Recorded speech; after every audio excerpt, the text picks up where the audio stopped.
Stop that. Stop that. Stop that. I hear him chat to the noise. Move too quick, can't stop for the talking. I hear him chat with the walking. Just too sharp with the prize. White girls let it tell me I'm awesome, yeah. Hot like fire on the pan. If you wanna touch my please use caution. Cold like 0 degrees. I'm out the cage, gotta let out the beast. Revolutionary, gotta let out the streets. Locked in a cage, I'ma let out the sheets. We came for one man, forget my peace. We take the west side, take on the east. I'ma put him in the cage, never let out the. I hear him chat to the noise. Move too quick, can't stop for the talking. I hear him chat with the boys. Not so tough, but minds keep walking, yeah. Just too sharp with the prize. White girls, let it tell me I'm awesome, yeah. Hot like fire on the pan. If you wanna touch my please use caution. Stop that. Stop that. Stop that.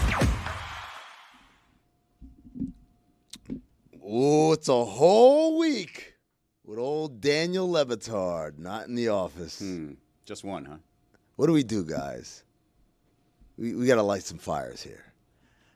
Whenever he's gone, I want him to be tuning in and freaking out about what he's seeing. I want him to be feverishly on the phone with somebody, anybody. What's happening? Tell them to get a grip. What are they doing? What are they doing with my precious child that I created and crafted over 20 years? Zaslow forgot to wear his hairpiece today. Nah, I'm looking confident today. I mean, come on, I'm feeling good. Got the beard flowing and everything. This is a good look for you. You look you look like an adult with that beard. Thank you. That's what I've been saying. It's filling in just like Rex Ryan's. I'm looking good, right? Or I look Rob Ryan's. right. Or Rob Ryan vibe. Yeah, you do. Well, you know, people have said we look a little bit alike. I can kind of see it. People say that Rob Ryan looks like Rex Ryan with a wig on. So I'm saying with your beard, you look like Rob. Yeah. Chris Christopherson for me. Ooh, Whistler?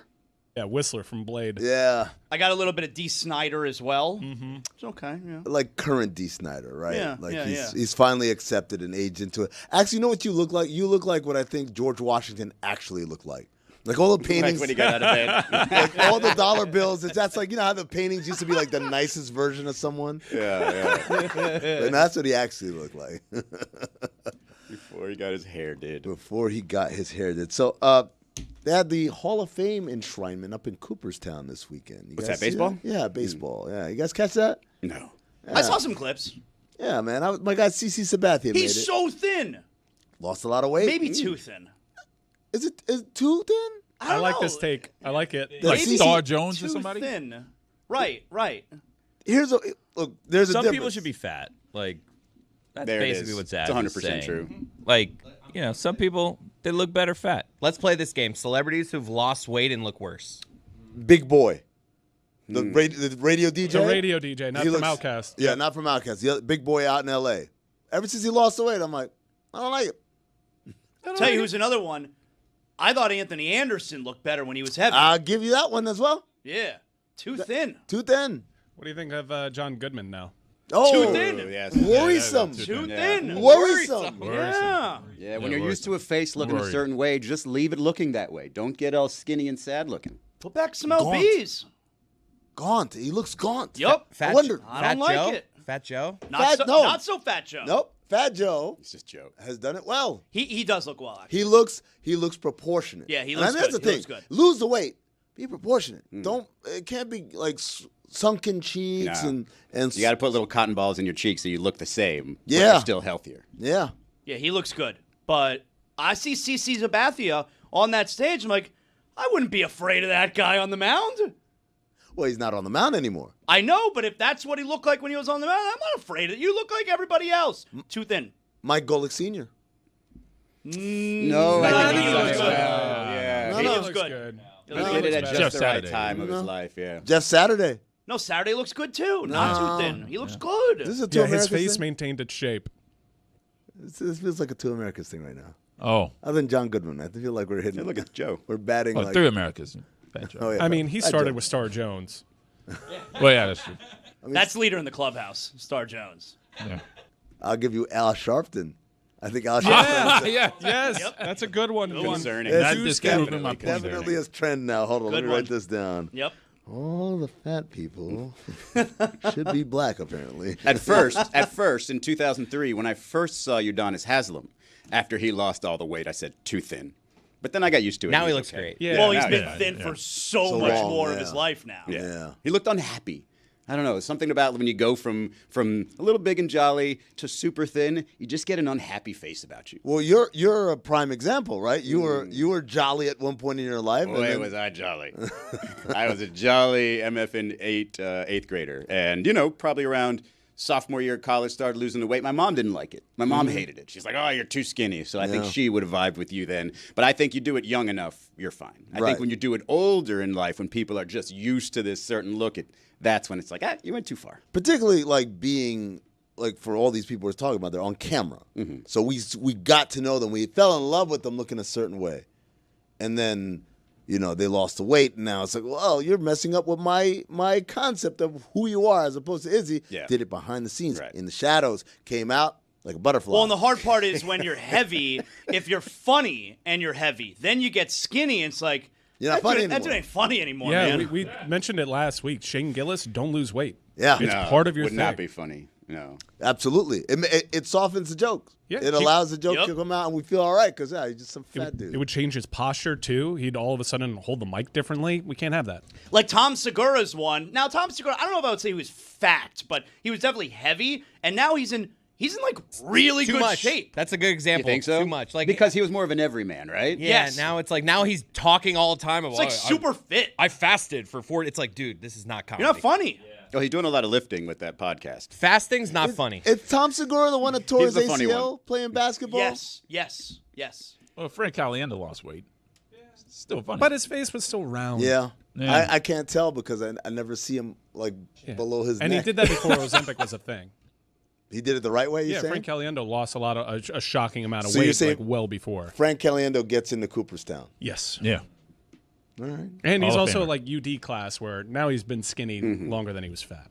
If Santa wasn't fat, would you let him into your house? Absolutely Oh, not. no. I mean, I guess you That's don't let a him in. creep. He just breaks in anyway. But like, would you be cool if just some jacked guy was going down your chimney? Well, it depends. Does he wear fitted clothing now, or is it still the big old I feel Santa like suit it's so he just looks like a suspenders, homeless no person? shirt. Okay, so I got to ask you, Billy, because this Hello. is right up your alley. Did you see Red 1? Yes. Okay. In that one, J.K. Simmons plays Santa, and he's jacked. Like, he's in great shape. Oh, he isn't Rock in that movie too? He's I mean, yeah, The Rock, not yeah. Charles Dutton. Yeah. There's no K in that. And that's not Michael Beasley's grandfather, by the way. That was a Chris. crazy mistake last week. That's a callback, folks. So Would you like Al Roker being skinny? I mean, he is skinny, but like old Al. I feel like I liked him better heavy. I liked him better heavy. I don't like where this game is going, but I did like him better heavy. But I think after he lost the weight, now he started to gain back, and now he's kind of like he found the equilibrium point. So, Al, you good now? But we talk about CC Sabathia, not about his weight, but being in the Hall of Fame. Do you guys think of him as a Yankee? I think of him as a Yankee, Yes. right? Brewer. For real? He had an Cleveland. unreal run as a Brewer. Yeah. It was like one of the great deadline acquisitions ever. He was just on fire. When you make your name somewhere else and then end up with the Yankees, I always think of you as the former place. The Yankees is sort Really? of like the finishing school, but like really where you went to school. He played is for the first Yankees place. so much longer than every other team. That's his bad. Paul O'Neill? Well, he's a Yankee. Reds. All right. To me, he's a Yankee. Chuck He's a Knobloch? Twins. He's a twin. Those are all He's a- Yankees. These are all Yankees. to me. Scott Knobloch's a Brocious? twin. Knobloch's a twin. See, those are all Yankees except for CC. that you Brocious just is said. absolutely a Yankee. A Yankee. These guys are all Yankees, man. Okay. Pinstripes. Wade Boggs? Yankee. Red Sox. Red Sox. No, Yankee. Red Devil Sox. He Ray. rode the horse. Red He Sox. didn't ride no Ray. horse in Boston. He rode a horse. Isn't his jersey honored by the Tampa team? Is that a Brad Marchand situation? I remember Wade Boggs when he was inducted into the Hall of Fame. He wanted to go in as a Ray, which obviously is insane. Except it's not really a thing. You don't go in as a member of a certain team. With Baseball, you do. You Yeah, do. they have a I I hat. don't think. Do Baseball they? hat, Yeah, yeah. cap. Dave They Win- do have the logo of the team Yep. on the cap. Yeah. Yeah. Buddy, you go It's in been a thing as my whole a career. XYZ. You gotta call what you want. What does A-Rod say he is? What do we think of A-Rod? A Ranger. He says he's Ozempic. A Yankee. He says no need to ask. I'd go Mariner. Timberwolf. I know what we would go with, but honestly, his best seasons were probably as a Texas Ranger. But he identifies as a Yankee. A-Rod doesn't know Ozempic. Really? I mean, for Cooperstown's sake, yes, he is. I get it. Yeah. I get it. Yeah. Dave Winfield. To me, he's a Yankee. That one's a tough one. Yeah. No, That is a tough he one. went in, I think, as a Padre, but I'm like, no, you a Yankee, bro. I don't care what you want. Wade Boggs, you're a Yankee, too. They're all Yankees. Someone else went into the Hall of Fame. One Ichiro Suzuki. He had a pretty interesting shout-out during his speech. Let's What a take bar. listen. This is the Marlins encapsulated in one sentence. And to the Miami Marlins, I appreciate David Sampson and Mike Hill for coming today. Honestly, when you guys called to offer me a contract for 2015, I have never heard of your team.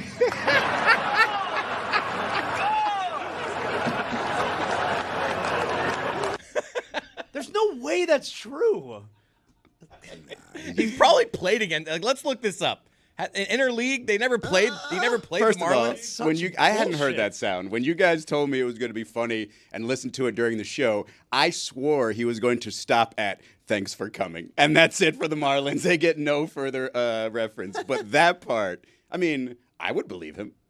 I mean, he's clearly joking, but it's a great joke. It's a great What joke. a bar. And it's like that's how David Sampson should ever be shouted out in a Hall of Fame speech. How did the camera not find like David Sampson He's and Mike short. Hill at that point? He's this He's tall. probably sitting next to Mike Hill.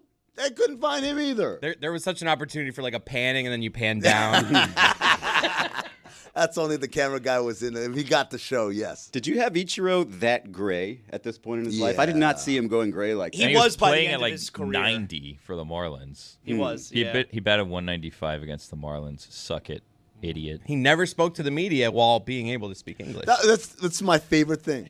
Like, is that his English is perfect.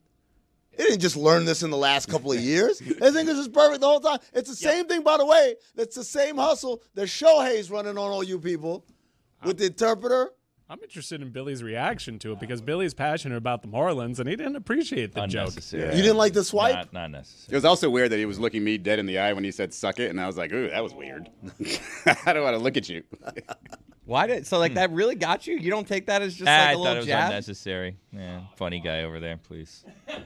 Out of here. You should be grateful to the Marlins. If not, you would have gotten 3,000 hits. You don't like the fact No that one he wanted mentioned you. them in a Hall of Fame speech? I think that's. I mean, worth they're it. on his Hall of Fame like plaque. Yeah. Sure. Yeah, I just- But Billy, unnecessary swipe by Ichiro. Jeez. counterpoint. Baseball historian doesn't know who. Funny guy over here, big stand-up comedian. Go on. Counterpoint.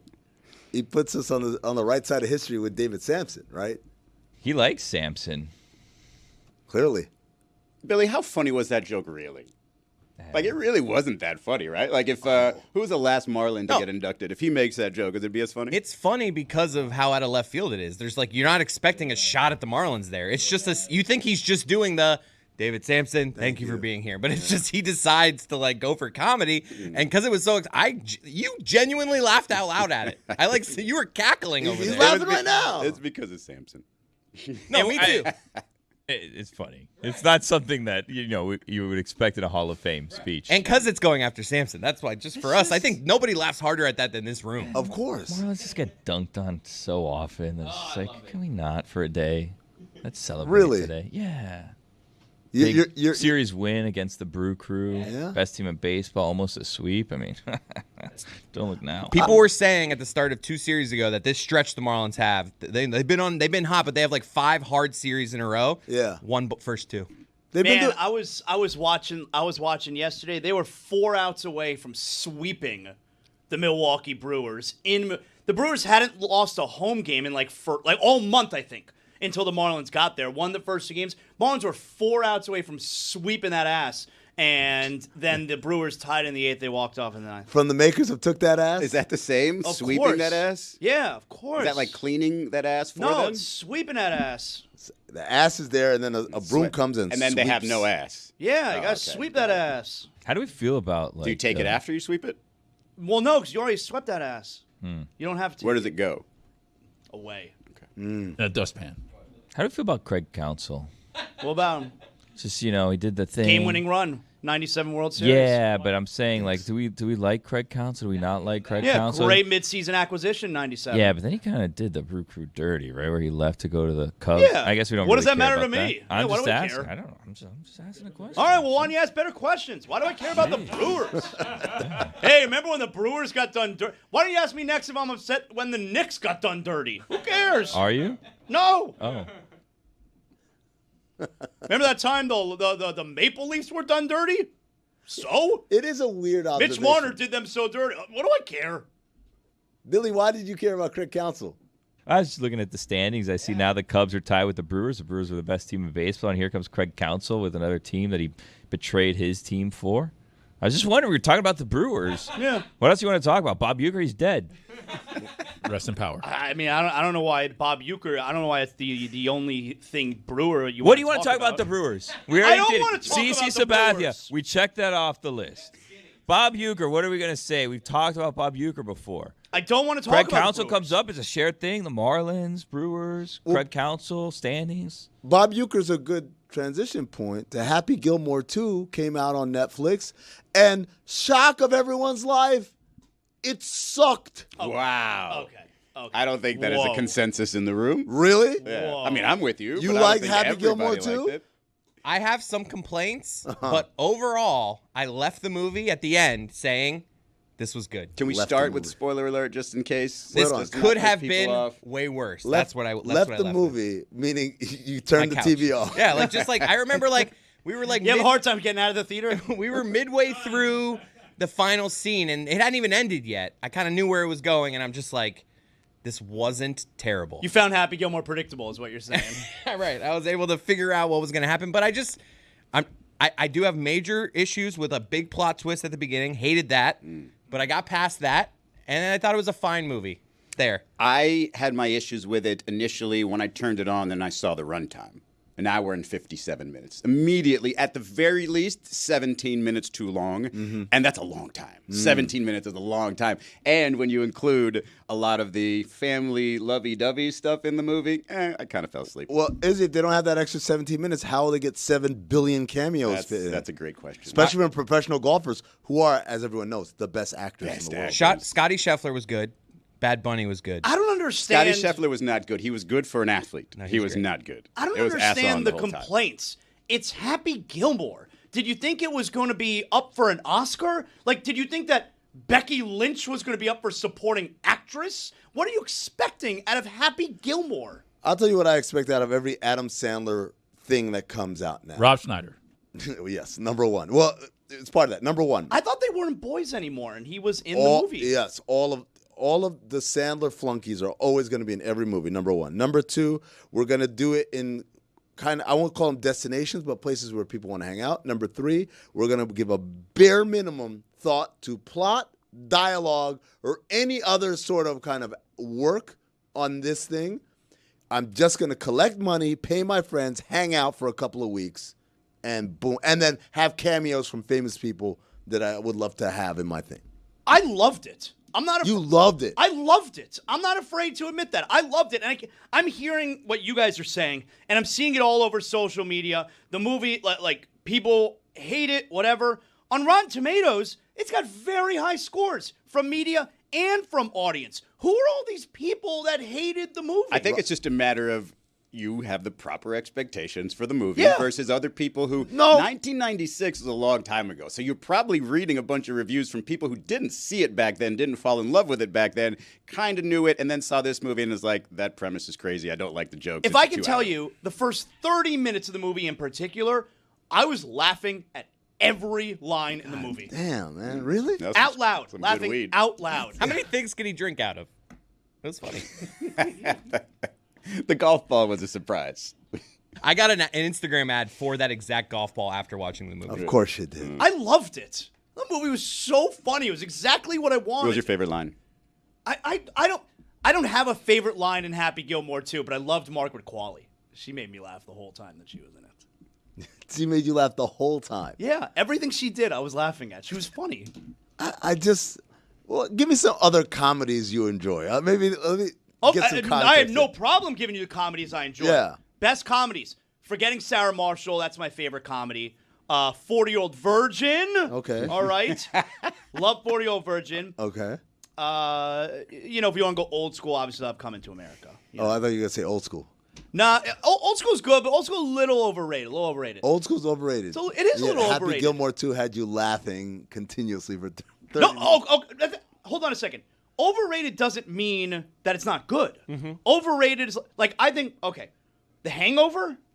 Over. I think it's the most overrated movie It of is. all time. There's a theme here. Todd Phillips. Of all time. The Todd Phillips comedies I always found overrated. Really? I didn't find them Old school slaps. I'm with you on The Hangover. Yes, old school is good, and The Hangover is also really good. But Pull people one talk out. about The Hangover like it's the greatest comedy. It's not, and not. hence it's overrated. It's funny. It's a solid flick. All right. I'll give you that. If you're saying it's funny, it's just not the greatest. It's very I funny. don't think it's the greatest comedy either. I think it's a very funny movie. I do though. too. All right. So what? So Forgetting Sarah Marshall is my favorite But comedy. you're giving me all right. So Todd Phillips, funny movies. He makes funny movies. Didn't he also do Joker? Yeah, he won a Golden Globe, I think, for Joker. Yeah, and then he also did Joker, the other Yeah. one. Fully Which, adieu. I was sitting back. I'm like, that's Todd Phillips for you. Todd Phillips experience.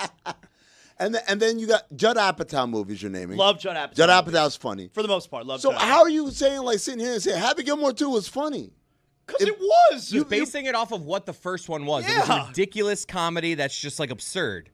Okay. Because if you really, I rewatched the first one. There's a lot of ridiculous stuff that happens in that first one that you're it. And I'm with Zaz on this. You have to know what movie you're watching. Yeah, what am I know what movie I'm watching. This is not a rated R really smart comedy. This is Happy Gilmore 2. They had a golf green that was rotating as you moved on it, and Maxi golf. Whenever the ball stops moving, if you move the green, still counts. Can still go in the hole. That's Maxi golf. Well, I get it. Pretty Little Lies, man. But it's just funny. You guys Yes. ha! I was laughing out loud throughout the movie. Man. I'm so funny. I'm not a highbrow comedy person. You sound like a snob. I like Fairley Brothers movies. I think those are funny. Mm-hmm. I don't think That's Happy another one. Gilmore Something 2 About is- Mary. That's There you some go. of the top funny movies. Yeah, Yep. Dumb and Dumber, Yeah, of course. right? But this, guys, come on, man, come on. And you know what it is? We're also partial to Adam Sandler movies in my house. My Yeah, wife, that is. he is her favorite. We see all the Adam Sandler movies. We love Adam Sandler. That's why I never come over. Two We peas in a love pod. Adam Sandler. I'll tell you what. I just don't know what you're expecting when you're like, no, oh no. man, I thought it was gonna be really, I'm expecting. to make me think the movie. No, Dumb and Dumber made you think. No. That's my point. Dumb and Dumber is funny. This isn't.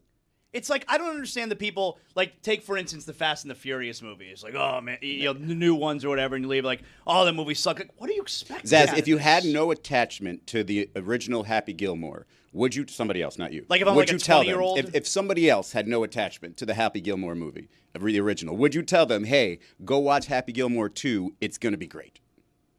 If I didn't know anything about the first movie? If No, they if you're, didn't know if, anything if about you're it. referring to a Are No, you no, recommending? no. I could totally understand someone who knows nothing about the original Happy Gilmore. If they see this movie, this is some stupid shit. Totally. Yeah, you're not going to watch that then if you don't love the original. So doesn't your liking it have everything to do with the Yeah. original, and it's just Nostalgia. bringing back nostalgia? Yes. So it's not actually a good Yes. movie. It's just bringing back feelings. That's so right. just watch the first one again. I'm not expecting it to be nominated for Best Screenplay at the Oscars. Yes. There's an in between here that you keep skipping over. That it can be not nominated for an Oscar and still, This really is so simple Good. to me. I don't understand anyone, and I don't need to sit here and be like some Happy Gilmore stan who gives a shit, all right? But Sound if like you... kind of coming up. Right. Sound like the most Happy Gilmore stan I've ever Who heard. gives you- a lot of a shit. If you loved Happy Gilmore, how did you not enjoy this movie? I don't get it. I think those are the people who did enjoy it. yourself and those who loved Happy Gilmore Yeah. so much and, watched it. Are you home alone when you watch this, or is your wife still in town? I'm a bachelor now this week, by the Yeah. way. I got the house myself. As if I couldn't tell by the beard. Yeah. No, it was before my family left, so I watched it with my older son. Okay. Yeah. The whole family's out? Yeah, I got the What house does this myself look like? the whole week. Don't tell free Joe house. Rose. Yeah. Bachelor pad. Big this dog. week. Oh, yeah, baby. Took myself out on a date last night. Where'd you go? Really? That's right.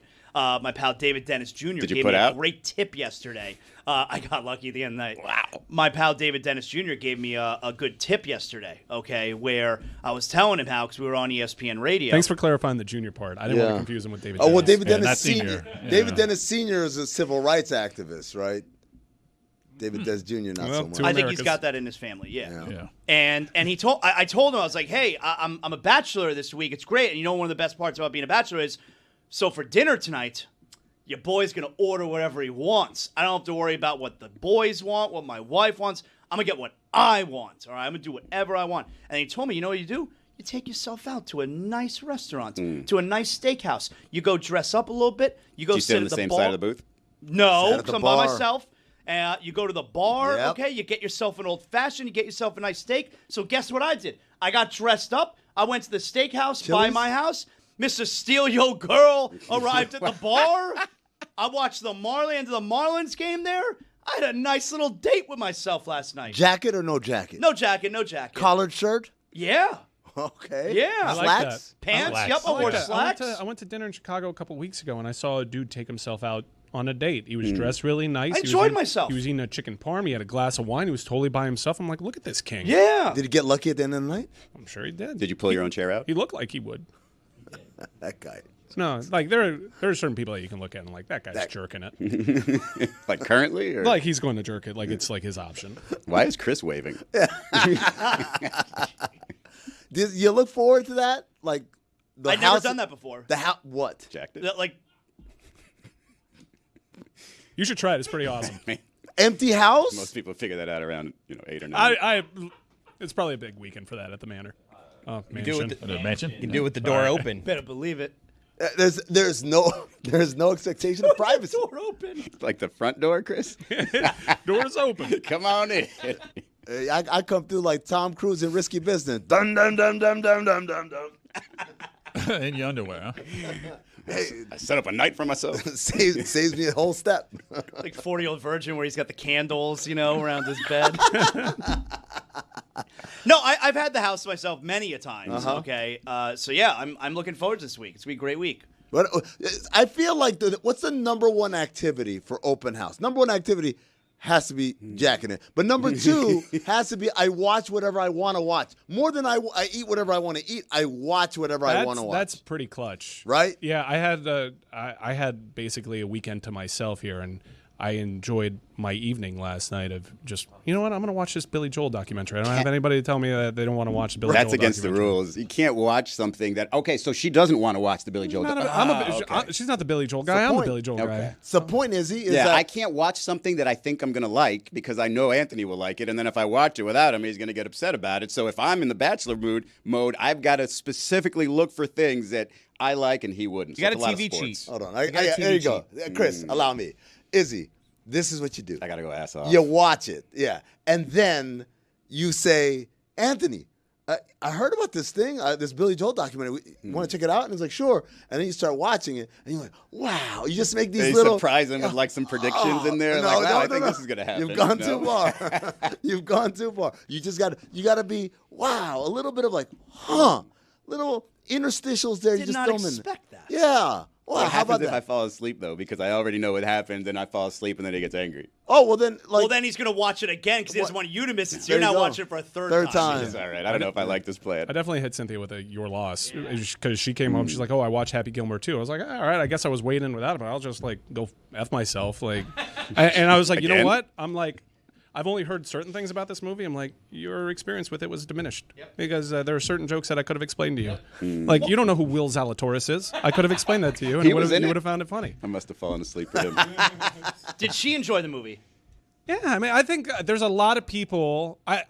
I want to see it because of the polarizing reaction. I've seen a lot of people say this is crap, but a Netflix sequel cash grab from Adam Sandler, I know what I'm getting into. How could it go wrong? Yeah, I want to watch it for the nostalgia. I want to watch it for the cameos. But some of his Netflix movies have been good, like that Mystery Date with Jennifer Aniston. That movie's funny, man. I got to be honest, didn't care to even consider watching that film. Yep. I watched the one with Chris Rock where they were like Grown having Up a wedding. 7? No, the other one where they were like having a wedding. Grown Up 6. That one. I don't know about you guys. A movie has to really reel me in. Like, I will, it's stupid. You look at a 2-hour movie versus a show with 8 episodes. I'm watching the show with 8 episodes, that's 8 hours, versus the movie. that's I feel stupid. like it's less of a commitment in terms of this better be good. Because, like, in that 8-episode show, if I get 1 good episode, 2 good episodes, I'm happy. In the movie, if it sucks, I'm so pissed off. The Billy Joel doc, it gets you right in. Okay. Because he was living with his best friend. He ends up having a relationship with a best friend's wife. And then he's like, yeah, drink an entire bottle of lemon pledge. All right, let's see where this goes, Billy. I appreciate your And it's your a movie, honesty not here. a series. No, it's a documentary. It's okay. a docu-series. There's more than one episode. Well, see, It's- that's where you get me. Izzy, but here you go. You watch it, and then you watch it again with Anthony, and then when that happens, you go, huh. The lemon pledge comes out. Wow. Also, he's just vigorously like ripping a vape the entire time. And the aggressive vape pulls, which is like deep in through the mouth and then out through the nose. Oh. He's power move. Yeah, it's a power move. Like you sit back and you're like, man, this guy's Immature. really cool. Immature. You're a little too old to be doing that. You're a rock star, Billy Joel. Smoke cigarettes. Smoke heaters. Smoke crack. Yeah. You do it your style. Your vapes. Oh, Who's yeah. vaping? Bachelor pad. You can smoke anything. He's so far beyond smoking crack. The guy just downed a bottle of lemon pledge. I is think he- he's inside's operating made on of a wood? different level. Why did he drink Pledge? So He his wanted farts to. could smell good? He was really depressed and unhoused, sleeping in laundromats, and he's like, I'm not going to be here anymore. But then, the best friend actually drove him to the hospital and saved his life. And he's featured prominently in the thing. Well, hang on a second. Do you, like, spray it directly into your mouth? Do you, like, collect No, he chugged it an into... entire bottle of lemon pledge, according to him, in this I documentary. thought that was an aerosol. No, they've got a liquid version. Also, the reason why he did lemon pledge is because he's very brand conscious. Mm-hmm. Procter and Gamble guy. Won't stray. Yeah, and also he just PG, preferred yeah. that flavor, I guess. I think I'm calling bullshit. You think? I mean, these are documented things. Yeah. How would No, your you poop just said smell? that they didn't document him downing. I'm lemon sure we pledge. can. I'm sure we can like figure out if he checked himself into an emergency room. You got him taking like a swig. Yeah, I do. I have an upset stomach, and Yeah. then they take him to the hospital and Like Yeah. a cry for help lemon pledge type Yeah. thing? Yeah. Okay. You're telling me you drink a bottle of lemon pledge, you're not dead? You're dead. I mean, it depends. What's your intestinal fortitude like? I think he took a sip. He's like, this tastes terrible. I drank a whole bottle. Well, he of also pledge. he also did an apologies if this is a triggering conversation, but he also took like a handful of sleeping pills and he was in a coma for several days. Like this was during a. Wait, did he apologize or did you just apologize? No, I apologize for the content Oh. because when you talk about self-harm, these things are triggering. So we should put a description in the episode. But no, he was he was in an era in which he was really into self-harm. That makes this episode sound like a downer. We've had so much fun. I know. We're just having the conversation. I want to be fair. All right, well, let's switch gears then. Let's talk about your boy thinks he's too big for league things, right? We had MLS All-Star Game. Everyone's really excited. Hey, this is a showcase. We sell our game to people. We're trying to grow our game and our biggest cash cow. Hey, Leo, where you at? Nowhere to be found. Yeah, Messi. For those that don't know the story, Messi and He's my neighbor. teammate. He is your neighbor. Yeah, for those who don't know the story. Messi and Jordi Alba decided to skip the MLS All-Star Game. This was something that kind of came together pretty quickly, and MLS had a league rule that if you willingly decided to not participate in the MLS All-Star Game, you'd be suspended for a game. Inter Miami, we got into it last week with a Rodrigo de Paul signing. No one really knew if it was a designated player or a TAM signing. handsome. He's very handsome. We can talk about that in a second. But there is this notion that Inter Miami and the league have a unique relationship. They push the boundaries of what the rules are, and other MLS clubs are like pointing the finger at them saying, how are they allowed to do this? So Messi and Alba got suspended. Jorge Mas came out with a statement that was basically threatening MLS. Like, this will no doubt have an impact on how Leo thinks of this league. You're talking about a player that is out of contract come December. They're trying to keep him. Leave. So he was basically upset that MLS didn't change its rules for Messi. Here's where the Inter Miami argument is, which is, look, we advanced to the knockout round of the Club World Cup. We made MLS millions of dollars by doing this. We made our own club millions of dollars, like in the neighborhood of $24 million approximately, in getting that far. Meanwhile, all the MLS clubs were embarrassing in this tournament. We were How many extra games was that then? It was just one extra game because they played PSG, who was just on an unbelievable tear And they until got murdered. they got to the final. They were in that first half. There were 3 successful passes beyond midfield in the PSG zone. So it was an ass kicking. It was what was supposed to happen. Yeah, but we wouldn't be surprised that the Nuggets destroyed the Mexico City Capitanes of the G League, right? Here's my question to Mike though. If, let's say MLS looks at the entire situation like you just laid out and says, okay, you know what? Last second rule change. This team in particular has done so much. They've represented our league very well. Not injured per se, but we want to avoid that possibility going forward. We are not going to suspend him or Jordi Alba for this particular, not showing up for the All-Star game. How do you think that's received? I think that MLS was put in a difficult spot because they're already kind of pushing the rules a little bit with this Rodrigo de Paul signing, and a lot of teams were confused as to how they were able to pull it off. Basically, he's a TAM player this year, but next year he gets to be a designated player. There was a genuine confusion in the MLS office. They're just working through loopholes, basically. Right. And to the Moss family credit, these people push the limits. They want to spend more money. They want MLS to make more aggressive moves because they think the league is being held back by this conservative approach. And their argument is pretty solid when you consider Don Garber released the streaming numbers for the first time last week, and they are abysmal. Abysmal. Less than 200,000 people a game, your average audience for MLS. That is terrible. And he felt almost proud in saying, that's way up from last year. Whoa, this is not a way to grow the league at this moment. They probably went too early in this paywall model. And there's so many free deals out there now for MLS. If you have a certain cellular carrier, a certain cable carrier, you essentially get this for free. So that is a really bad number. But I think when we found this, even on the NFL side with the Amazon games, it's whenever you have these non-traditional ways of viewing games, even if they're free, you are automatically losing a portion of your audience because people are like, I can't figure it out. Yeah. Where the hell is this? It is confusing, but I will say that I think MLS probably would have made a concession. You're playing, remember, only 3 or 4 MLS clubs made the Club World Cup. So those are extra fixtures, and this week begins the Leagues Cup where MLS plays Liga MX. So there's a lot of extra games that Inter Miami have to play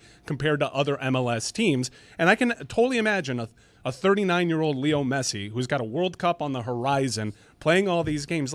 You want me to play an all-star game, an exhibition? Well, you want my me to just follow-up, run around? Mike, is that if he didn't get suspended, if they did bend the rules for him and Jordi, who really would have been that upset? We're talking one game. Would Cincinnati have just been oh, this is bull? We're talking one game, and they understand, I would say, the finances, the business of it, right? Bullshit, dude. That's bullshit. Do we prefer Drew Carey when he was heavier? Yes. Yep. Absolutely. That dude's not funny anymore. Yeah. Way to bring it back, man. That I was dude's really worried about the tenor of our conversation. That dude's a fiend. Yeah. Huh? Yeah, Drew Carey. That's how he lost weight? Collects sex dolls. Oh, that kind of fiend. Yeah, let me Google that real quick.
Hi, I'm David Sampson. How would you like to sit down with me and talk about success in business, which equals money? And I like money. And let's face it, there's a lot of guys in baseball who could learn a thing or two about money. I'll tell you how I went from a law school guy to a newspaper delivery guy to a Wall Street guy to baseball guy to a media guy.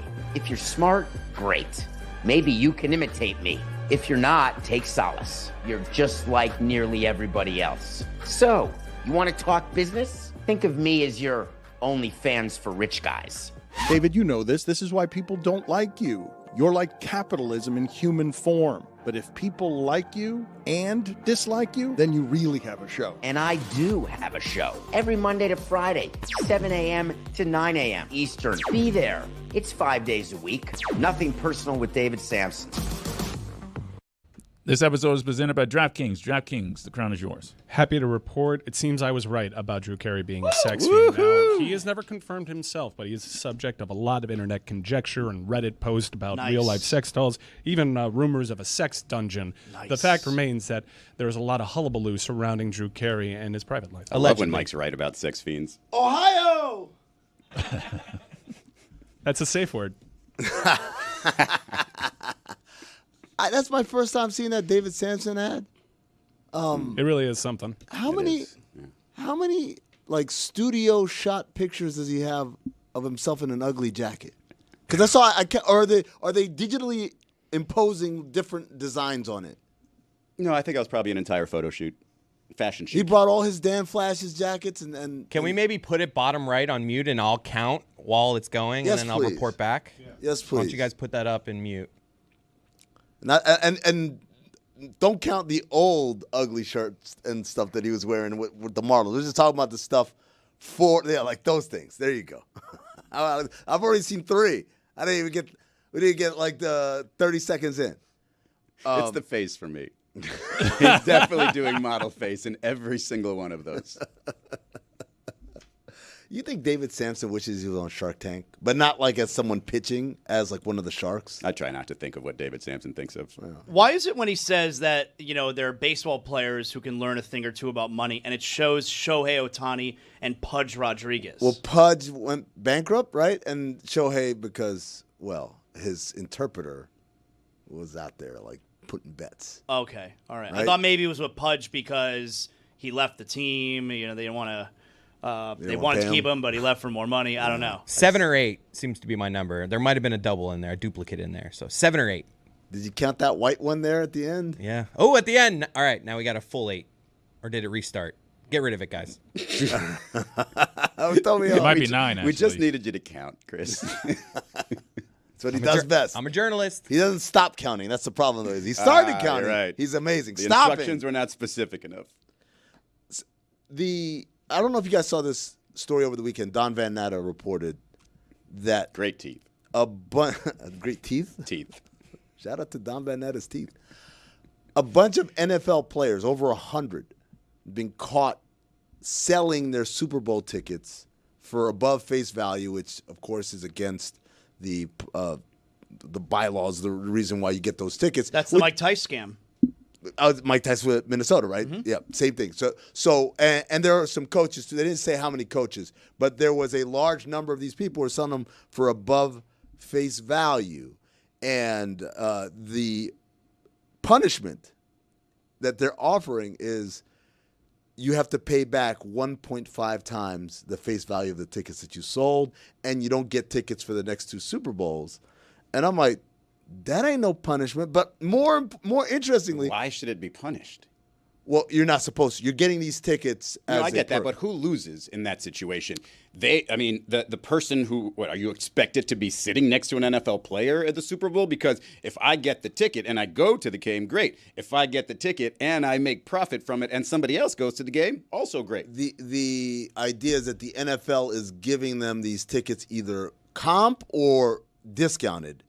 And so if it were just going to be sold, hell, we could have sold it ourselves.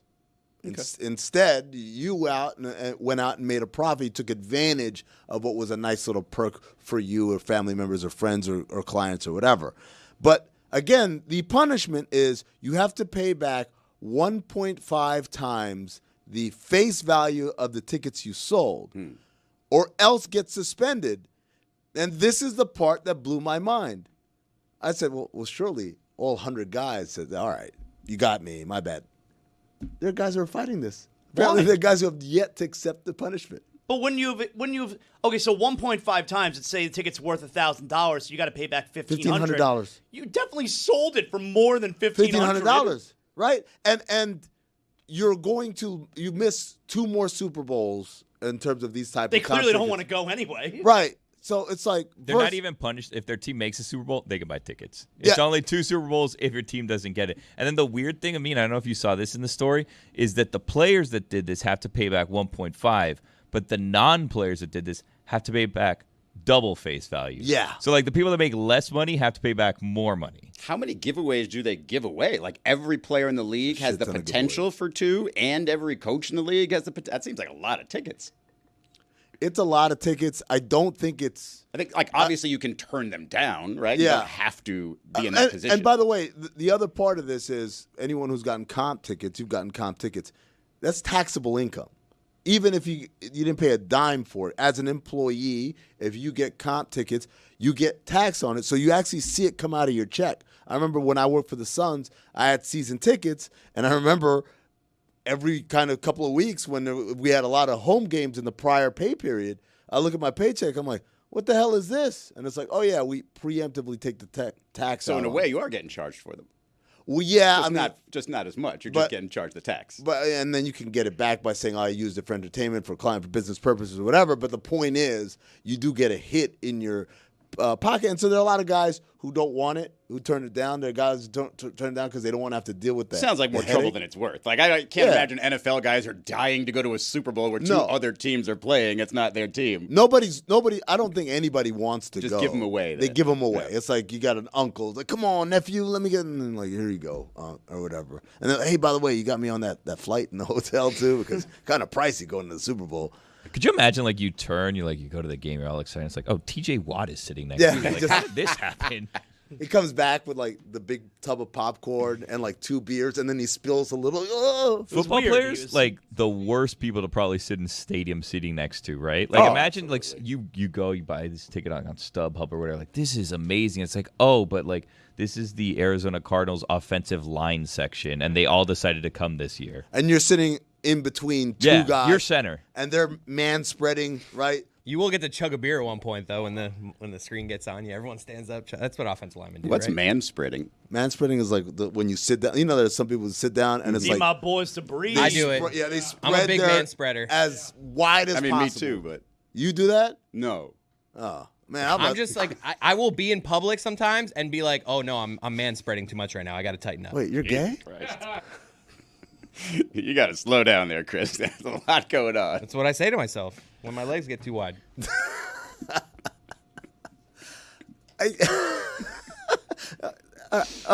Moving on. Tighten up. I'm fine with it. So there's another scandal of brewing, by the way. Like, back to the Brewers. The NFLPA stuff that Pablo has now triggered basically a federal investigation. Yeah, felonious behavior, apparently. Yeah.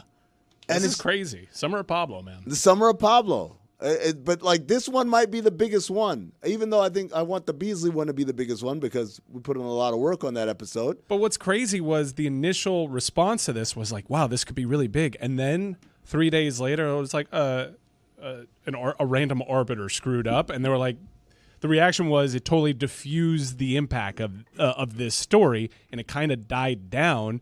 And the general response after it came back from the arbiter that was a clerical error was, wow, this is a big nothing burger, so much for the hype. And then little did we know, about a month later, we're talking about felonious behavior. There's been alleged felonious behavior. There's been 2 big-time resignations. The NFLPA is in all sorts of uproar right now. It is a massive, massive story, one of the bigger sports stories of the year from an investigation news standpoint. Yeah, I mean, as Fuentes just said in my ear, anytime the FBI calls, you have to, like, even if you're like, I didn't do anything, like, there's got to be a little shit and bricks, right? Can I just tell you something that bothers me? What bothers you? So we watch, you're saying how anytime the FBI calls, Yeah. you're shitting bricks, like you got to take it serious. Uh-huh. We're big Law and Order SVU people in my house. Sure. My wife and I, we watch. I mean, who isn't? What a great show. Go on. What a great show. Yeah, that's my gimmick. And whenever the detectives show up and they talk to the random street worker, they're so goddamn calm. They're doing their work. They don't stop doing their job. They're doing their work. It's a Law and Order staple across all the Law and They're Orders. telling you about a murder, and they don't even. They're still putting up the fruit, the bodega. These packages aren't going to unload themselves, It's Zaz. crazy. It's gotta- so nonchalant. You seem extra guilty when you just keep going about your business way. when they're telling you about these disgusting crimes They're that are being so committed. not shook with the murder investigation that the detectives are talking to them about. They can't even look them in the eye while they're talking. You know what you guys sound like? You sound like out-of-town country bumpkins. This happens all the time. New York City, I got to unload these boxes. My boss is going to be on my ass. Yeah, I saw the guy come in the other night. He acted a little weird, but I didn't think anything of it. It's a weird city. The bartender is still making drinks while he's talking, Yeah. while he's trying to Hats give on. details about the girl who may have great. been raped the last night. Yeah. I would be like, ooh, let me step away for this one. Let me give you my full attention No. so maybe No, we no, can no. find the guy Yeah, who find a hurt quiet the place girl. to talk. Sir, did you happen to see the gentleman who was walking around with his penis out, dragging a dead body? Yeah, I mean, like, it happened so quick. It was at night, but I've seen a lot of weird things in this neighborhood. That's I've not been here the first 25 time- years. That's not the first time you've seen exactly what I described to you. No, it's a weird neighborhood. What are you twisting? Off of I'm polishing the glasses and putting them up. He's working. I'm working. I'm doing my job. Usually you don't take a glass off and twist it. Like it looked like you were twisting something open. On the Sorry. towel. He's cleaning the top of it. Yeah, It's there you dusty, go. You know? Come on. It's crazy, No, right? you're right. I think Amin's on. He's on it. Like it's New York City. Like I'm busy, man. You're taking time out of my day to talk about some shit that I didn't even do. Now, if I stopped, I knew he shouldn't have done that. I told him he stopped messing with that girl. Yeah. Those are the guys. Like, that. People around you think that you're the one being investigated. Just like if I'm just going about my business and I'm just answering simple questions to these police officers. Don't raise any red flags, man. He's convinced me. Speaking of red flags, I'm ready to break some news. Uh-oh. So there is another federal investigation going on right now about the sale of ill-gotten memorabilia. Oh, I thought you were going to talk about the other federal investigation that's What- going on. what's that? Check your Threads app. It's a big deal apparently. Well, I'm getting to it, but this one concerns memorabilia, authenticated memorabilia, stolen from the Miami Heat. Oh, really? And sold for many, many, many, many, many millions of dollars. Perhaps one of the largest heists of this kind. So it's definitely Wade and LeBron memorabilia, not Jimmy Butler memorabilia.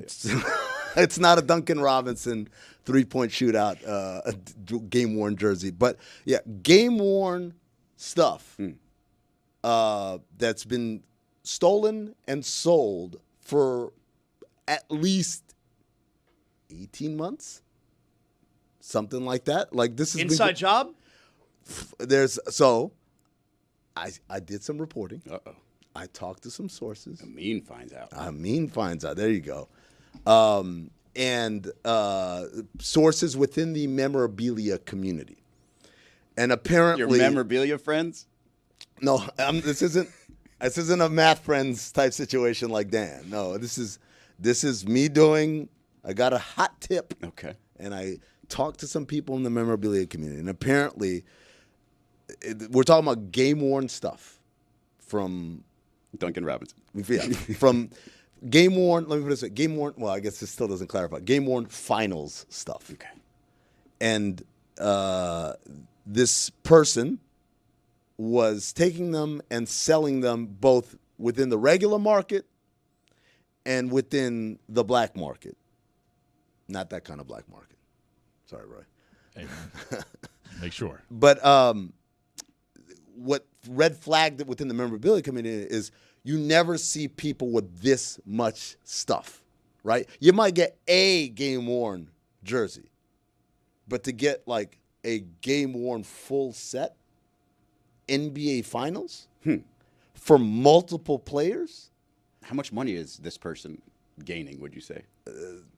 As it was described to me, this is one of the largest, if not the largest, memorabilia heist in the history of this country, in any sport. Beyond that, there's also some of the people involved include a police officer, Of course. a Miami police officer, and someone with ties to the NBA. So are you investigating this and you have listed the suspects yourself? Like this is you doing this, or you have found out that these are the people who are involved? I have found out that these are the people involved. There's a federal investigation happening, and any day now, the feds are going to announce, Wow. like, this thing is happening. Is this thing going to be down. just like a person or multiple individuals just arrested and announced it there, or is it some sort of? I don't know. Are you trying to have like an autumn of Amin? Yeah, you know, tipping some people are off? Pablo, then I autumn of me. Am I tipping people off? I don't know. Now that I think about it, you're right. Holy shit! It seems like maybe you're going to be pulled in for questioning now. Like, why are you telling people what we're up to? Well, I mean, I feel like this is. I don't know if this you've is heard what newsworthy. happens to snitches. Oh, well, They get hurt. You know what? I'm gonna fight. What was it? The First Amendment? You're the journalist. Journalism. What's journalism protected? Which amendment is it protected by? All of them. There you go. I'm an all amendment kind of guy. And they'll say, "Hey, who's your source? How'd you find out?" You know what I'll say? I cannot divulge my sources at this time. That'll be the Fifth Amendment. I call bullshit on that. You're not going to jail to not Fifth snitch on Amendment- someone. You just snitch for free. I'm not. I'm what? You just told us that a bunch of people across the street are about to get arrested by the feds for free. If someone comes and says, "Where'd you hear that from?" or "You're going to jail," you're going to sing like a canary. I didn't say there was anybody from across the street. They heavily implied that. You know what a mentioned squealer. cops. You know what a squealer looks like. That's what you're saying. Mm-hmm.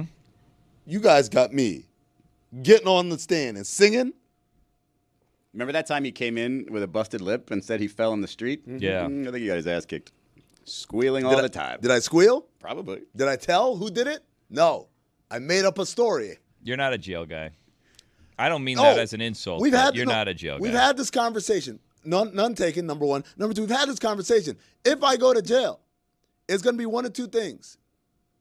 Either I'm going to get put into solitary confinement, which is my selection. I'll do solitary confinement. You're allowed to just choose to be in solitary Yeah, you go in, confinement they ask you a check-in. instead of Gem Pop. Yeah. Nobody wants to be in solitary confinement. I'm doing them a favor. Hey, man, separate me from everybody. It's less of a headache. I just remembered my favorite Happy Gilmore 2 joke. Should I say it? Yeah, sure. Go That's ahead. what she said. Hold on. Spoiler alert for those people. That's not it. For those people who don't want to get spoiled on Happy Gilmore 2, the whodunit of the century. All right. It was when Scotty Scheffler was getting arrested, and he said, "Not again." That was hilarious. That was good. I said he was good, and you're like, he was fine for a golfer. It was bad acting, but it was a good line. It was well He was the written. funniest of the pro golfers. Him and Xander. I was waiting Schauffele. for Jeff Darlington to show up, but I guess he's not friends with Adam Sandler. Would that have been funny? That would have been a deep cut. So you're going to request, late checkout, solitary confinement when you go to jail. I mean, it's not hard. No one wants to do it. So, and by the way, when I say solitary confinement, I don't mean the hole. I don't mean the one where you're naked and it's dark. I'm talking about the one where it's just a bed and a tiny window With the balcony, yeah. Special solitary confinement. And you don't get any yard time. No yard time. Don't need it. Everything in my room. This just sounds like a New York hotel. There you go. I do solitary confinement on my head. I do 10 years solitary confinement before I do a month in regular prison. Straight up. I would do so poorly in prison. I do hope this whole audio gets subpoenaed by the feds. And with you just volunteering, I would be happy to do 10 years in solitary. I'll do 10 years, no problem. Do you think like that? Do you think you're a journalist? Me? Yeah. No. So you're going to go to jail for journalistic integrity when you're not even a journalist? That's stupid. Well, the integrity part is the important part to me, Billy. I'm a You know man what's of important integrity. to me? Not going to jail. So you'd sing. I mean, I wouldn't have come out here saying I know all these secrets. You're a And now that's leading to people coming and asking me questions. Let it be known, everyone. I don't say anything, and then people don't know what I know to ask me about. Billy Gill, chirper. I'm not a chirper. You're the one out here. I don't know if you're chasing clout or what you're doing. Jealous of Pablo over here. Oh, I know secrets, too. I know about NBA secrets. I know about all these federal investigations. But I'm not going to tell you about them. I know what was sold. I'm not going to tell you. Hold on. I told you what was sold. I told you. This very much sounds like an inside job if what you're saying is true. There's no way that they would just have access to all of this stuff and they could just take all of it without anyone knowing. Well, he said one of them is one of the people are connected to the NBA. I mean, that feels like it's an inside job. I don't think I'd read this story if I saw the headline on the ESPN stack. Used memorabilia stolen by member of organization. I'd pass. I don't think the autumn of a meme. I don't know. I don't. Yeah, really. I don't know. I don't know if that would be the headline. The headline is largest memorabilia heist in the history of the country. That's the headline, right? Someone's selling millions of dollars. Maybe I'll read the first paragraph. It needs to be juicier. Juicier headline. Yeah. I need a name. I mean, in fairness, it's Bill Belichick. Billy Gill. Pablo's headlines haven't done it for me. I'm just like, oh, okay. What? I'll figure it out. You'll figure. Yeah, you'll find out yourself. Yeah, someone did this, someone did that. Belichick this, Jordan that. I got it. Jordan. Yeah. By the way, I think I'm not sure, but I think the Malik Beasley story might have overtaken the whole Belichick Jordan thing, which is a pretty impressive thing. The real journalism took over for the tabloid journalism. We were talking today, Bill Belichick just, very quietly was there ACC Media Day. No one knows anything he said. No one really cared that Bill Belichick was there ACC Media Day. He was just doing his boring old Bill stuff. Well, there must have been mandates on not asking him because I thought there would have been at least one clip of No, there were questions, and he kept repeating, "This is not. It's overblown. Has not been a distraction whatsoever." Masterclass. No, the media was all over him throughout the week. Like it was a massive scene there. But he did the old, I'm giving you nothing and I'm super boring. You mentioned media availability, and a couple weeks ago, I made mention on the air that I saw Big 12 Media Day, and Deion Sanders did not look good. He did not look well. He was sweating on the dais. It was concerning because there had been rumors about his health, and he looked like in rough shape. And today, at 11 a.m. Mountain Time, there is a press conference, and he posted a video in which he was emotional, saying that he'd just drawn up a will. It seems as though Coach Prime is stepping away. Are you being serious? Do you think that in a couple hours he's stepping down? Yeah, it seems that way. There have been rumors about his health. He has not looked good. He's had some health problems that have been well documented before.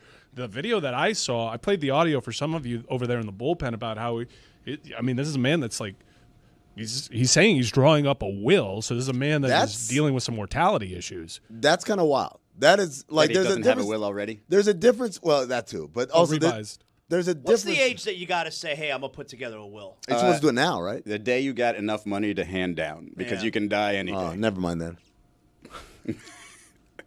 David Sampson made sure of that. What is the amount of money that's quote enough to hand down? Like where you're not embarrassed when they read your will. What, this is it? $600 goes to the lovely. I got about $9,400. Handing my kids bills. You got the DirecTV from now on. You got the internet. It's a great question. What is the amount of money to not be embarrassed in death that you are handing down? This is a direct quote, by the way, from Coach Prime from the video that he released. Yesterday was tough because I had to make a will. It's not easy at all to think you may not be here. This was released in advance of today's press conference. It is happening in just a couple hours. Okay, again, you said 11 a.m. Mountain Time. I don't know what that is. 1 p.m. It's 2 hours behind, I believe. Okay. Mountain Time sounds made up. Right? Yeah. There's like Eastern, Central, Pacific. Mountain. That should be Let's talk to Amin because he's an need expert. 3. Amin lives in one of the more confusing states for this in Arizona. It is really tricky because sometimes you're like 3 hours behind, sometimes you're 2. Pick a zone, Arizona. Well, actually, Arizona's saying you pick a zone because you're the ones who are changing your clocks left and right. We just keep it simple, which is what it should be. Daylight savings, scam. We don't need it anymore. Get rid of it, right? But also, Billy, I'm with you. But I'll go beyond Mountain. Get rid of Central Time, too. Wow. Here's why. Indiana, East Coast Time. Cleveland, East Coast Time. Detroit, East Coast Time. Why do we have a Central of those cities right there on East Coast Time? I see what you're doing there. So we should just have a left time and a right time. And everybody will just... And Bomani will only air in the other one. I'm going to take it a step further. I think there should be Eastern Standard Time Zone, and that's it. That's the time. The whole world? The whole world. Wow. Yeah, whatever. It's 10 a.m. right now. 10:04 a.m. right now. Everywhere. And what? You know how easy it is to figure out what time do you want to meet? What time do you want this phone call to be? What time is a certain show on? One time. You adjust to the lightness. You adjust to the darkness, okay? But the time is the same everywhere. He does kind of look like God today. What? But what if you end up getting screwed with that? What if they go with London's time and all of a sudden right now it's 4 a.m. for us? Everyone knows Eastern Standard Time Zone is the Lord's time zone. This is the one that they would go with. So I'm lucky that I live in Eastern Standard Time Zone. Amen. There's no more confusion. How often is it like when we used to, you're doing radio, you got a guest and you got so what time is that where I live? Or what? Right. No. It's the same time. Yeah, that's. I've never gone to church, and the priest has to decipher which time zone we're at. So clearly, Eastern Time Zone is. That's the Lord's time zone. So we got some time zones on the screen right there. Does Australia cease being tomorrow? It's back to being today. Today. Yeah, that's right. Mm-hmm. Same time everywhere, which also means they're not in the future anymore. Mm-hmm. They're at the same time zone as us. Bring it back. Why is half of Canada like in mountain time? Stupid, right? Even Ridiculous. though, look at that. Look, it's Canada's fault, clearly. Oh. We could knock out half of these colors. Just give me one on the left and one on the right. I'm not going with the Zaz idea. Well, you're gonna gone be left too behind far. because it's happening, baby.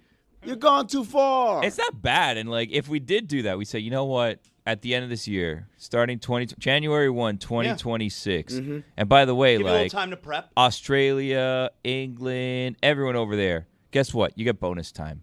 All that you can celebrate the New Year twice because we're giving you a day back. Exactly right. You'll give you a day back. You get 12 hours back, whatever. But 12:01, January 1, 2026, Eastern Time Zone. That's your time now. Get on the program. You get a week. Everybody gets a week off just to readjust your bodies. Wouldn't you love it if you got a bonus day? Yeah. Someone said, hey, you're going to get to live this day, and then we're going to give you the day again. You know how much you'd accomplish in a day if you could do it twice? Well, it's January 1st. How much do you A accomplish? lot of activities. Mm-hmm. What do you do? What's the biggest activity you've done on January 1st? I'm just saying, if I wanted to, if I wanted to come up with a list of activities, and you gave me 2 days in one to do it, I'm going to get some shit done. Juju, put her on the poll. Do you get a lot of shit done on January 1st? This is not January 1st. It's bonus January 1st. You don't get it. He doesn't get it, Chad. You're going to be left behind, man. Well, yeah. Okay. I feel bad for you. I want to take notes. Break this down for me one more time. So, how do you get an extra day? Yeah. Well, because Australia's 13 hours ahead. So they're a half day ahead. So eventually when this plan is enacted. Okay. Now, it doesn't have to be January 1st. It could be whatever. It could be tomorrow. Let's not get hung up on what day we're talking about here. Hold on. Okay, so now I have an issue because what if I'm one of the sad sacks who doesn't live east of here? What if I live in Hawaii? Yeah. You're telling me you lose a day. I missed out. That's part of it. Those limeys over there in England get an extra day, and I got it taken away from me. I'm an American. Hang with them, player. You get to live in Hawaii. Okay? You get plenty of good. Yeah, you actually deserve to lose a day. You live in a gorgeous place. Hang with them. What about Alaska? That's not gorgeous. It's awful. In January? Terrible. That's Alaska. Good, so they're speeding things up for you. You live in a terrible place. Guess what? We just fast forward to you. Closer to death, yeah. Yeah. So it's just the one time. You get the one extra day, the one time, and then that's it. Then everybody's back on the same time. And now time. we don't have to worry about, what meeting times, phone calls, vacation. You say, hey, I'm going to call you this afternoon at 6 p.m. Eastern time, the time zone of the Lord.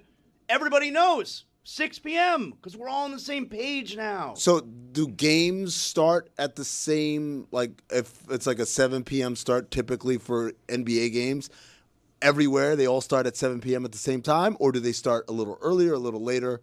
No, it could be whatever you want. But we're all on the same. It's all the same time. I'm just saying, in the NBA, for instance, Miami games start at 7:30, but Laker games start at 7:30 Pacific, which is 10:30 Eastern. No, you'll still do 10 p.m. You'll still do 10 p.m. But because it'll just be 10 p.m. in California, which is weird. You got to fit in a nap maybe during the day, But maybe you want it to be light out when you get to the arena. That's on you. You figure it out. I didn't tell you to have a team in California, okay? I'm just saying this is what time it is worldwide. You think this was what the meetings were like when they decided on time zones initially? Of course. And it was these scenarios. A guy that looked exactly like Zaz. Exactly. Same hair and everything. Been thinking about it for way too long. I'm telling you, if I ever wanted to run for office, I never would, but let's not rule everything out. I'll give it a 0.01%. This would be one of my main platforms. What else? And everybody would be like, wow, this guy's making our life convenient. He's running for president of the United States by erasing time zones in the entire world. That's how your annoying campaign. time zones are? Got to adapt, and then there's jet lag. How much better would it be if it was just the same time everywhere? I don't no get more jet lag. I don't get jet lag. Yeah. Oh, well, Not good a problem. For you. Not a problem. That's not a platform that I would support. No. Get rid of jet lag. No. I don't have it. Well, You're not already helping me. established, you could be left behind. I have a question. So, like, if we do eliminate time zones, right? Mm-hmm. What a glorious time that's going to be. Well, but let's say they didn't go with the Lord's time zone, and you had to adopt another time zone. Would you be fine with it as long as we're just All in the all same. adopting the time Greenwich zone? Mean Time. Well, which one are we talking about? Because if we, where this conversation started, if we go with Mountain Time Zone, I don't even know what that is. It sounds made up. Well, I mean, if every time zone's the same, it doesn't really matter which time zone we pick. Which is the devil's time zone? That's a good question. This is a weird place to take the Deion Sanders discussion. I knew that's where we started. How did we get to time zones? Dion speaking Mountain at 11 time. a.m. Oh. Mountain Yeah. Time. He doesn't. He got know. hung up on that. Never mind. The He man doesn't know could- when that is. Could have some sort of terminal disease, but you never know. I don't want to miss the announcement. This is If exactly. we were all the same time zone, I wouldn't miss it. This is exactly the show I wanted. I want Dan to be like, "What are you guys doing? Talk about Deion." No, we're talking about time zones. Yeah. What if it is like Beijing time? I don't know what Beijing time is. That's my problem. Because they're running everything. So wouldn't they be the ones that Are call they it? really running They're everything? not running everything right now. Carlos Boozer knows what Beijing time is. Oh boy, does he ever? Him and Jerome Bettis. I haven't Jerome seen Bettis Bettis. escapes the Beijing.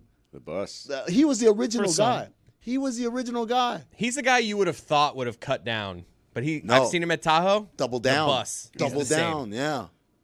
He's like, Jet this black. works. This works for me. I'm staying right here. I think the fear, Mike, is we don't want to talk about it because what if it's either more serious than we thought or less serious than we thought? We kind of want to know what the deal is, right? And unfortunately, the way that he's announcing this and building up anticipation dramatic. allows for wild speculation. When you say I just filled out a will, that is a wild statement. Here's and honestly, I wish him well. I don't need like a big reveal for what's wrong with him. Let's know what's going on, and we'll still want to hear from him and wonder about his health, and people would have a better opportunity to prepare questions for it.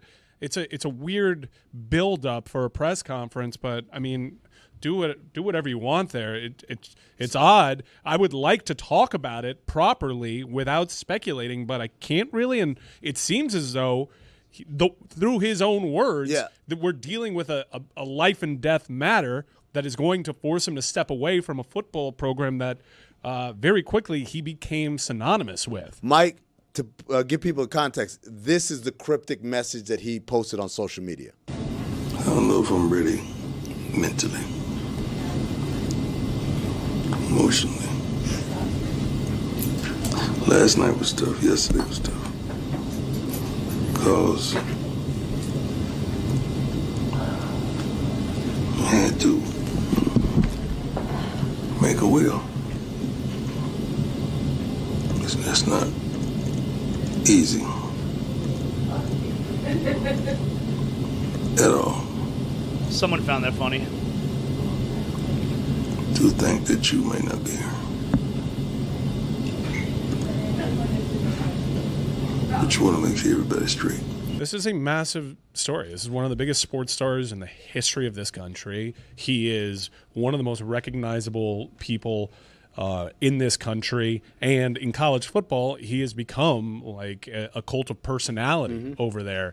And this is so close to the season. This feels like there have been rumors, like I said, about his health for a while now.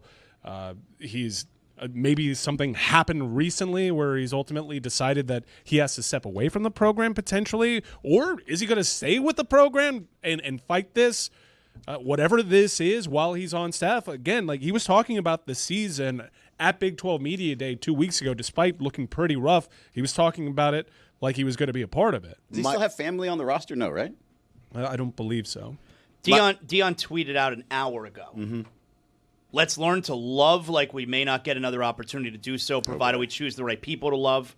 Love is so special. It's so unique and so real. God is love, and his love is unconditional. Let's stop judging, stop hating, and let love have its way. No, I'm telling you, man. Does he normally tweet like that? These are not the words of someone who's like, yeah, I'm dealing with this thing. I got to step away, but I'm going to bounce back on. Even if it's like, think about all the athletes and all the people we know who have contracted like cancer, right? Usually the messaging is very positive. Hey, we're going to beat this like I beat everything else, and we'll be back, and nobody worry. And then in the meantime, contribute to these cancer research funds. Or like, you don't usually hear mortality, and especially from someone who, the ultimate competitor. That doesn't sound like a guy that you want to go play for right now. You know? Well, I want to play for. That doesn't sound like a guy who at every turn has always been one of the most confident people I think no matter who seen. you're talking about in terms of people who have publicly fought cancer, if they talk about it beforehand or if they talk about a relapse situation, they always say, hey, we're going to beat this, get to the other side. Thank you for all your positive comments, and we'll use that, you know. I was at the ESPYs where Craig Sager got the award, and he's up on stage, and Craig Sager, he's looking gaunt, and the jacket is not fitting him properly, and I'm sitting there, I'm like, holy shit, I'm seeing Craig Sager, and it's like, I don't think this thing is going to go the way we want it to. And even in that moment, he still was positive, he still was upbeat, he still was Craig Sager. And I'm telling you, Deion Sanders, the competitor, Deion Sanders, the ultimate winner, Deion Sanders, who told everybody, I'm going to come in here to Colorado, and if you aren't on the same page, I'm going to bring my own guys, and they got Louis bags with them or whatever. Like, for that guy to talk about, I'm not ready. Last night was tough. Yesterday was tough. This isn't easy to think that you may not be here. When he said, I'm not ready mentally, my thought was emotionally. I thought he was talking about coaching football. But in the context that you're discussing, he could have just been talking about coming to an end. Even if he got a bad diagnosis, right? Somebody who his entire life has felt invincible would still feel like, oh, I will get past this. So you're right. Just in tone, it doesn't match up with Deion Sanders. This is, like I said, Mike, this isn't somebody who's like, oh, damn, I'm going to have to sit out this year. This isn't like Chuck Pagano. Mm-hmm. That's not this. This is something like, forget about He seems very broken. That was very dramatic, as a life and death matter would be dramatic to the person going through it. I just wish we knew a little bit more about it, because we're having these discussions, now we're doing this. Which, in retrospect, could end up being irresponsible. I don't like the guessing game that we're doing. I don't think we've guessed anything. Well, but I think it says we're putting context to what kind of person uses these kind of words. I don't think you're being irresponsible, because I think it says that he and his medical team are holding a press conference. I mean, this is a huge story. He mentioned a will. I mean, for those who don't know, Deion has had like amputations. Yeah. Oh, yeah. And made jokes like, this isn't a guy who's like, oh, they tell me I have pneumonia, and starts getting flustered. Like, he's a tough guy. Right? Yeah, in this video, there's perspiration on his face too. Like he's been sweating a lot lately. I was just specifying the toes thing, because when you say he's had amputations, and I see Deion Sanders, on TV, I see his arms and legs. So yeah, it's his toes. I mean, but the point is, this is someone who's had fairly serious health concerns in the past, right? And nothing that even closely shook his resolve this way. And again, I'm with you, Mike. Like, I hope we overblew it. I hope this thing comes out and it's like, yeah, he's sick, but there's a path for this. It's a superhero. Yeah, man. Like, it's Deion, that's prime time. We all grew up in the era in which we have memories of watching him play two different sports on TV. Well, playing at a really high level. He's unlike really any athlete that we've ever had. And from a personality standpoint, now that he's a head coach, no one has ever really had his charisma. He's one of the biggest stars of our lifetime. This is shaping up to be a really sad day. Biggest name coach active right now, right? Active right now, it's him and Belichick. Right. I mean, he's Dan always mentions it all the time. He's starring alongside Nick Saban in commercials, and he doesn't look out of his depth. Mm-hmm. He is a star. Man, that's tough. I hope, like I said, I hope the news is good. It'll come out 11 a.m. Mountain Time, which is 1 p.m. Eastern. Okay. I had to translate Lord's time. The Lord's time, 1 p.m. the Lord's time, which means it'll probably come out after we're done today. So tomorrow's show, we'll have an answer, and we'll be able to talk about it more intelligently. Sharp at 9 a.m. Lord's time.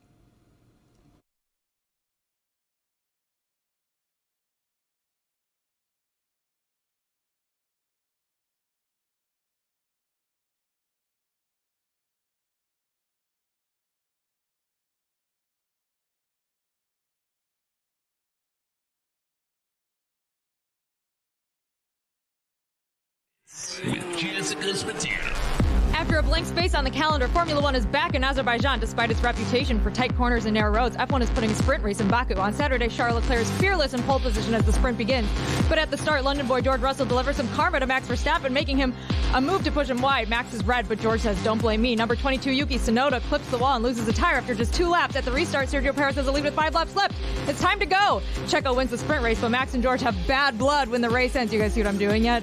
Will there be vigilante shit on Sunday? This Max, is amazing. You need to calm down because it's lights out and away we go in Baku. Sparks fly, and Verstappen is driving like he's in a getaway car and pulls out into the lead.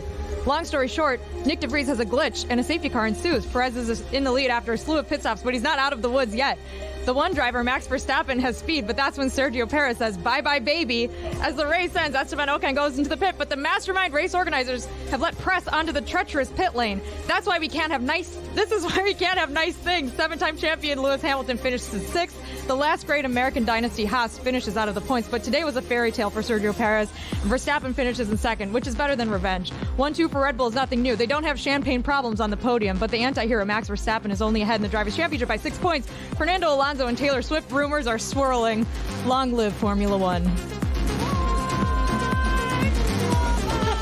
Max Verstappen has won the Drivers' Championship, but we still have 4 races to go. In Austin, Daniel Ricciardo rides a horse named Horsey McHorseface into the paddock. Zach Brown accuses Christian Horner of cheating, and Fort Lauderdale's own Logan Sargent will join Williams in 2023. During quali, Carlos Sainz takes the fastest lap while his teammate Charles Leclerc takes a grid penalty. Martin Brundle gets snubbed by Brad Pitt. Tim Apple doesn't know how to wave a flag. 440,000 people are at the Circuit of the Americas. It's lights out and away we go. On turn 1, Max Verstappen gets ahead of Carlos Sainz, and Sainz tries to recover, but gets hit by George Russell. The Spaniard is out of the race before the 1 lap is even over, and Russell takes a 5-second penalty. Valtteri Bottas' race ends early, and a safety car helps out Charles Leclerc for once. Fernando Alonso and Lance Stroll get in a massive collision, and debris is everywhere. Lewis Hamilton, on hard tires, leads the race with 10 laps to go, but the Flying Dutchman cannot be beat this year. It's Verstappen, Hamilton, and Leclerc. Sebastian Vettel battles to the finish in his final USGP. Baby Lando finishes 6th, and Yuki gets a point.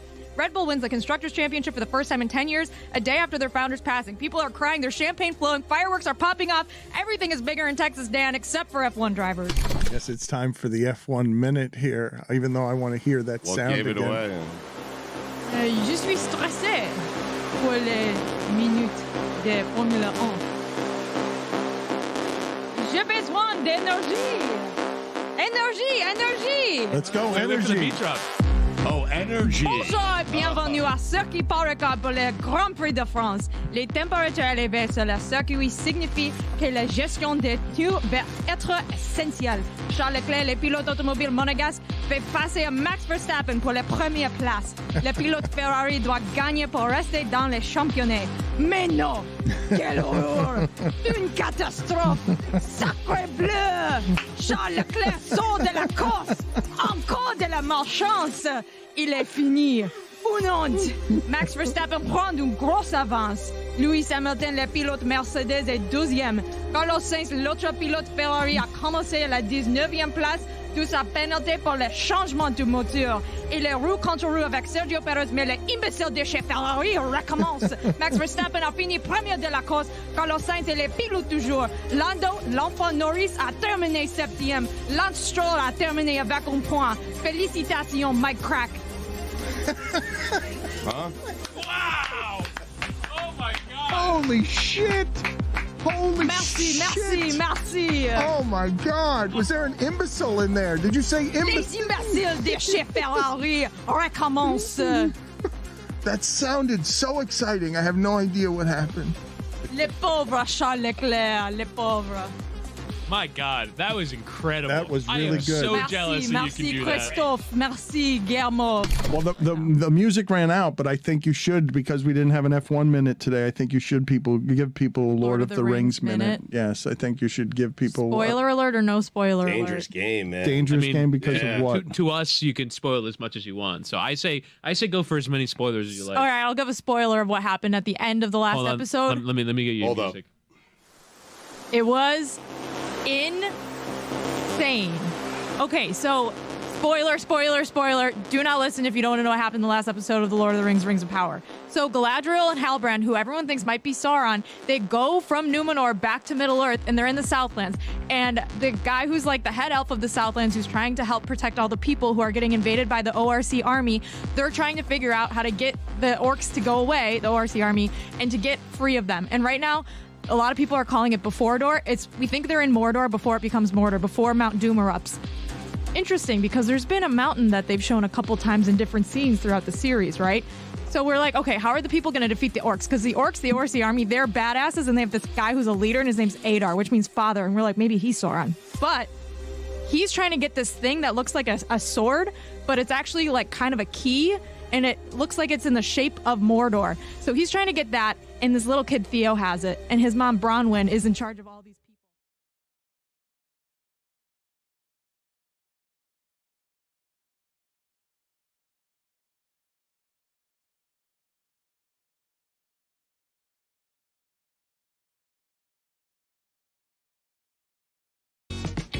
He's got a new show. Welcome back. The Alley Oop has returned. How many damn jerseys do you have? It's about basketball, hoops, and hoopers. I'm trying to get us away from calling him the Joker because the other nickname on his page is Big Honey.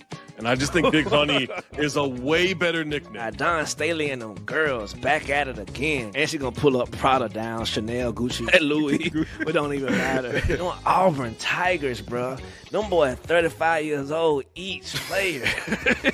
None of them brothers got a hairline amongst any of them. But maybe you're wondering, where can I see it or hear it? Tell us, Juju. Subscribe to our YouTube channel. That's youtube.com/oddballhoops. Do you need me to point at some visual explanations? Well, here you go.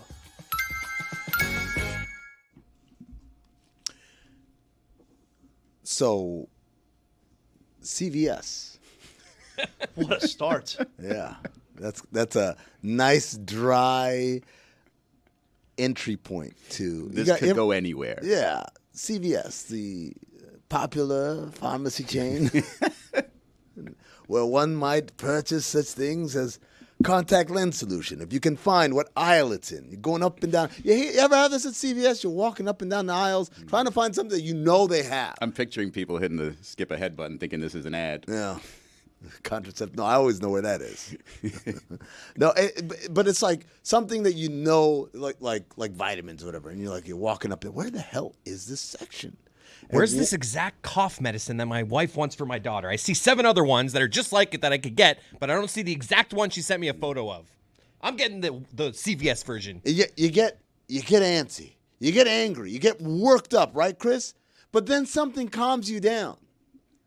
Something soothes you. You hear something. It's a song playing over the music, and it's like, you know what? Maybe. All of a sudden, I'm frustrated, but I'm tapping my foot. Exactly. It's almost like a pressure point massage from Genesis. All of a sudden, the stress relieves, and it goes away. And I have to think to myself, there's someone whose job it is at CVS Corporate who has to curate the playlist that they play at every location across the nation, perhaps the globe. I don't know if CVS is international or not. That's going to make people like Chris not want to snap. The Lord's Drugstore. That's going to make people not want to snap and lose their freaking mind. And so when I say to you, a CVS type song, we're not talking about generic music instrumentals. No. I'm talking about actual songs that you might hear on some radio stations. You might hear on TikTok, I guess. So this is how I. Is this a different list than a supermarket playlist? Yeah, because at Publix I feel like has their own mix album. All right, I want to play the game. I have a song. I saw the sign. Too upbeat. Is that Ace of Base classic? Ace of Base, yeah. I saw the sign. Per capita, greatest country when it comes to music. Sweden, right? Mm-hmm. How do they do it? It's incredible. Well, they fund the arts quite aggressively. So I played that poorly. That's no CVS. No, I don't think you played poorly. That's a good. Hey, hit me straight. Good start. But I appreciate the the chance that you took there. I'm the authority on this. I don't appreciate it. I have a very popular wild playlist right now that's sweeping the nation. You on my made a Apple playlist? Music. Yeah, CBS Jams. Yes. Oh, okay. Wait, you made a playlist? I made a playlist. We started talking about this 3 minutes ago. You already have a playlist? The inspiration came to me yesterday, and I What are the odds? spent 3 hours just putting together a playlist. I know what number ones could be. I'll tell you that. Well, we'll see. This list is so spoilers. important that we just couldn't do a top 5. Oh, yeah, top 10. We had to do a top 10. Whoa! Ooh, top 5. Can I make a suggestion? You know the song? I don't know what it's called or who's singing it. I'm just a little bit caught in the middle. Nah, nah, nah, nah, Nah, I don't see that at CBS. Nah, see, Really? the CBS songs, I feel like it's Sarah Bareilles songs or CVS songs. Sarah That's a Bareilles, good one. she That's a is good one. Isn't that the absolutely a song fixture. that Billy Bean's girl daughter but Moneyball. was in Moneyball was playing on the The songs guitar? are just catchy enough where you remember them. You find yourself singing it in the aisle maybe a little bit, but the real catch is hours later. You're still singing that tune in your head. That's where the CVS if it's a good song fits CVS song, you don't even realize you heard it at CVS. Exactly. That's right. Like 3 Precisely. hours later, you're just like, Where did I hear this? I want Like, how do I- something else Right. to get me through this. Third Eye Blind, absolutely on there. You ever wonder, like, how do I know this Andy Grammer song? I don't listen to Andy Grammer. I've never sought him out on my streamer, and yet I'm singing along at the CVS. And baby, it's fine by me.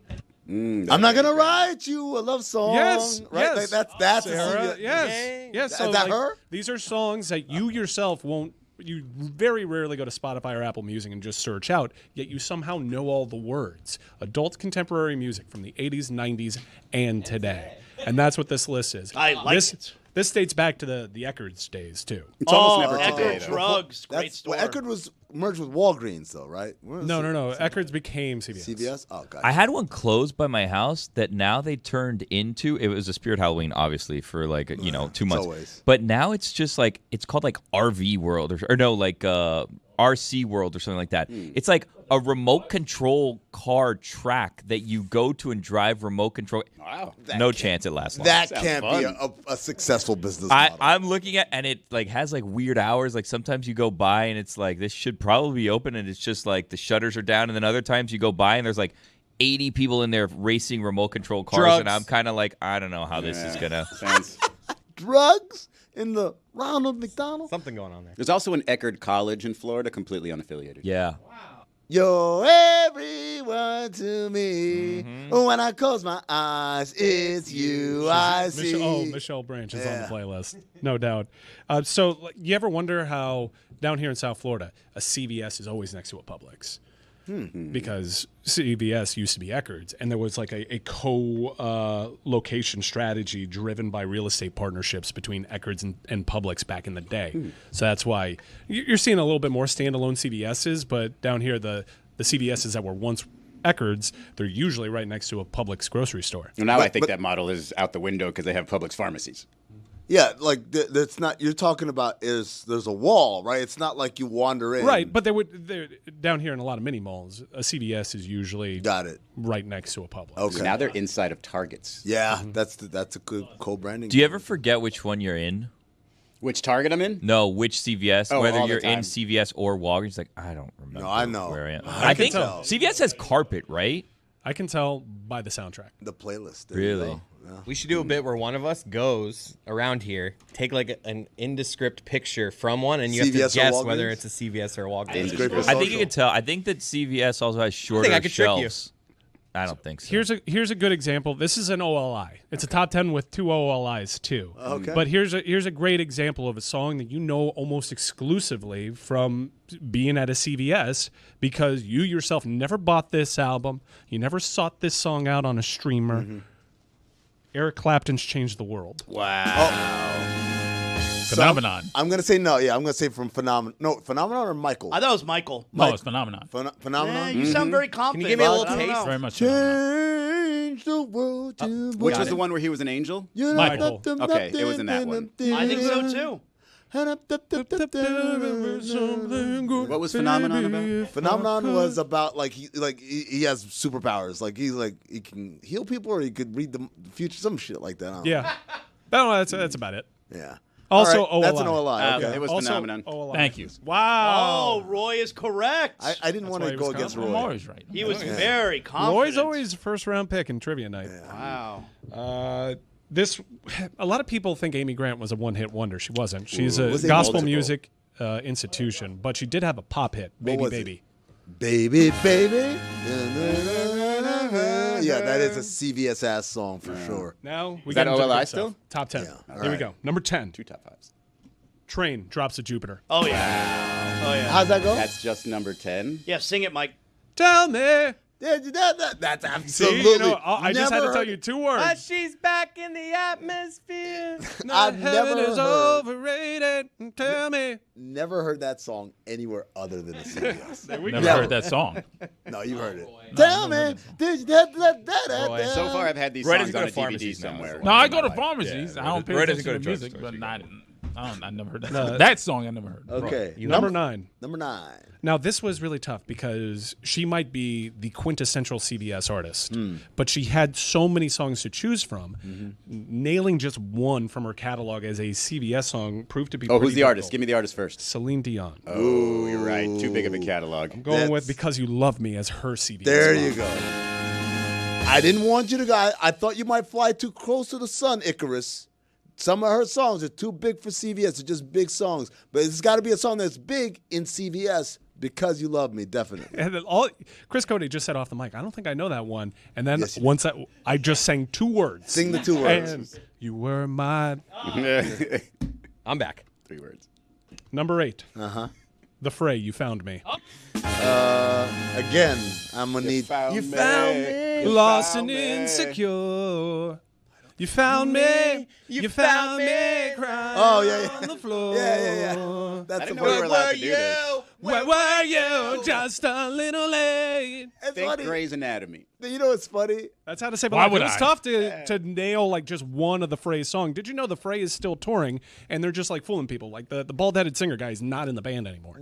The funny thing is, I didn't know what song it was when you started singing, but then you got to the part that I knew. You found me. That part, I was like, oh. Surrounded. Number 7. Edwin McCain, I'll Be. So Edwin McCain is a guy I know strictly from I love the 90s, I love the 2000s. I don't know. Oh, I'm just I love not- those guys. Special place in my heart anytime I see Henry Rollins. Yep. Or House Oh, yeah. Sparks. Yep. Yes. I love. That's one of the greatest things ever in cable television history. Lonnie Michael Love. Ian- The I Love Michael series. Ian Black. Michael Ian Black, Lonnie Love. This would be top 3 for me, this one. But I don't I'll be Almost my wedding song. say it again. Sing it the again. greatest I'll be man of your life. your crying shoulder. I'll be love. Don't want to say that word because it could be triggering. I'm gonna say this. Edwin McCain, I know who you are. I don't know your song. Better when I'm older. I think you I would heard know that this song. one. One I hit think wonder, we're right? just not doing it. Yeah. Yet. I think you would know this one. You'll know it. Roy's nodding his head. Roy knows it, so. I By heard the it way, before. Roy, that's your jam? Roy No, it's knows. not my jam. I just heard it Knows before. Roy knows Drops of Jupiter. Okay, I'm not gonna let him do that. He does. He does. Now she's back from the atmosphere. Drops to Jupiter. In her Take it away, Roy. hair. There's a lot Now, of what piano. in it. exactly is a Tell drop of me, Jupiter? did the wind sweep you off your feet? You're up, Roy. I got nothing on this one. He did this with Blink 182 like a year Yeah, ago. he I didn't know never heard of Blink Blink 182. 182. Like, okay, and you're a I hot. He don't- never I heard don't all listen the to small that music. things. It's just it. I It's just don't not listen to that something- music. Okay. That's Plays not what every I'm- Panthers Yes, but game. you've gone You into do a a CVS. hockey show. You've gone, yeah. For you What's to that say, supposed to mean? I've been to hockey games at that arena for a good 20 years. All they did was play all the small All things. the small things. Come on, Roy. Take it away, Roy. You're pretending. Number 6. Number watch 6 hockey. now, I actually got a targeted ad that for a T-shirt that said, I can't stop thinking about how Save Tonight by Eagle Eye Cherry is always playing at CVS. That's just the T-shirt. It That's has the- that message yeah. and a picture of a CVS. Give me a taste. And it's true because Eagle Eye Cherry's Save Tonight, right now, in America, anywhere, there's got to be a location where Save Tonight is playing. Tomorrow I'll be gone. Say tonight.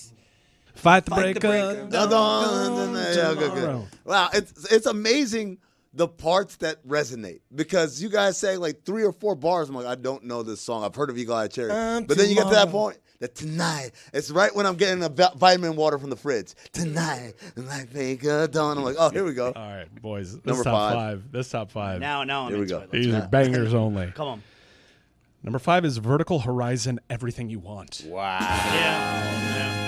The only place in the world where I hear that song is in a CVS. You need. He's everything inside of you. Take it away, Roy. You wish you should Ayo. be. I heard he that one. says all the right things at exactly the right time, but he means nothing to you, and you don't know why. It sounds like a Christian rock song. It does kind of. Vertical Sounds Horizon, like- and also they had a bald singer with a soul patch, so that usually means Double Christian down, rock. yeah. Now, That could this be is anybody. actually a great example of songwriting because the entire song he's singing about someone else, like he's Jesus. player hating from the sideline, and then by the end of the song, he's like, "I am everything you want. I am everything you need." Goosebumps. Look, He's legit making like a goosebumps song. on my arm. He's Jesus. I am Blasphemy. everything inside of you, and he's like, Singing about Jesus. "But now I instead of mean singing- nothing to you, and I don't know why. I'm the man of your dreams. Why do I mean nothing to you?" I mean, that is songwriting. That's incel That is songwriting. Makes me want to go to a That is great CVS right songwriting. now. Yes. Let's all go there. Let's just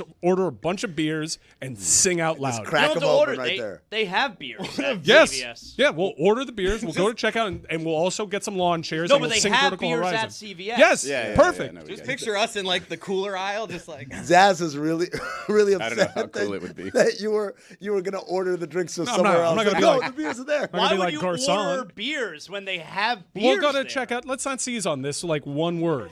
We'll just go pick up some beautiful white cans of Miller Lite, go to the checkout express, No, and they- wait for yeah. the annoying thing where someone has to check our ID, and then pick up some They lawn check chairs. your ID? and Do Do you have I'll a phone pour. number with us? No, I'm not going to. No, I don't want to do that, and I don't want like the 4 foot long receipt. I'm so glad I've aged to the point where they don't even ask. They just walk up and just scan the Yeah. thing like beep. Like, all right, go I'm ahead. not here to get carded. I'm here to listen to Hooba. 1/1/1980. That's what they put every single time. Number 4. Number 4. Vanessa Williams saved the best for last. You're going to have to hum some of that. Yeah, one. Roy, give me a little bit. Oh, okay. Sometimes the sun goes round and round. I don't know why I didn't go that far back. Down in June. Fresh Prince. That's an obvious one. I'm sorry. Okay, I'm Fresh Prince. He played a sports writer, right? Yep. Yeah. Had a baby in a limo. I'm not going to lie. That's more supermarket song for me than CVS. Yes. Okay. Very supermarket vibes. Also, I'm ashamed to admit this. In college, we had to do a group presentation, and we were the last group to present. And while we were setting up, we played this song over the thing. And I'm like, now they go, like, so corny. What? Number 3. Fastball, The Way. Wait, Would have been my number 1. how's it go? They made up their mind and then got to talking. They left before the sun came up that day. An exit to eternal summer slacking. Where were they going without ever knowing the way? Never Let heard me it. see. Anyone can see the road that they walk on. Oh, yeah, there you go. I know this They'll song. never get hungry. They'll never go old and gray. Take it away, Roy. I heard it before. You got, can see their shadows wandering off somewhere. you guys buried the lead. That's the part you're supposed we to got to sing. get there. It's a slow burn. It's a slow burn. I didn't know what the hell you were talking about the first 20 seconds. Number there. 2, this was really difficult. This honestly should be. This has got a great argument for number 1, as most number 2s do. Yeah. Uncle Cracker, Drift Away. Now this is also dentist's office. Hold on. Give me Uncle Cracker Drift Give Away. me the beat, boys. The beat my soul. Oh, yeah. I get What lost a in my song. rock and roll and drift. But the Uncle Cracker one. Hold on. Like, isn't that a Yeah, cover? but no, this is an important detail. It has to be the Uncle Okay. Cracker version. Wait, That makes me want to leave the there's CVS someone one. else who sings that song? Yeah, like Who? it's a cover song. Wait, Sure, Uncle cover. Cracker covered that song? Yeah, but it's No Uncle Cracker's way. song. You know what? Who originally sang it? Not Who? a cracker. Really? It was appropriated. Can I tell you, I was, I host college football tailgate for ESPN Radio, where starting next month, we're on the road each week at the big games. Drift Away by Dobie Gray. And one of our stops last year was in Nashville for Texas at Vanderbilt. I had never been to Nashville before, and I'd heard it's amazing. Go to Broadway, they got all the bars. And, I mean, I'll skip ahead real quick. I loved Nashville. I had such a good time. And the bar that I went to, I was recommended, like, hey, this is the bar that you'll like, is the Kid Rock bar. Okay, it's all the kind of music that I like, and they got cover band there, playing all the 90s and 2000 Good rock singer. jams. And then all of a sudden, Uncle Kracker jumped on stage. Uncle Kracker jumped on Not stage. shocked. It's not a band. He used to be Kid Rock's DJ.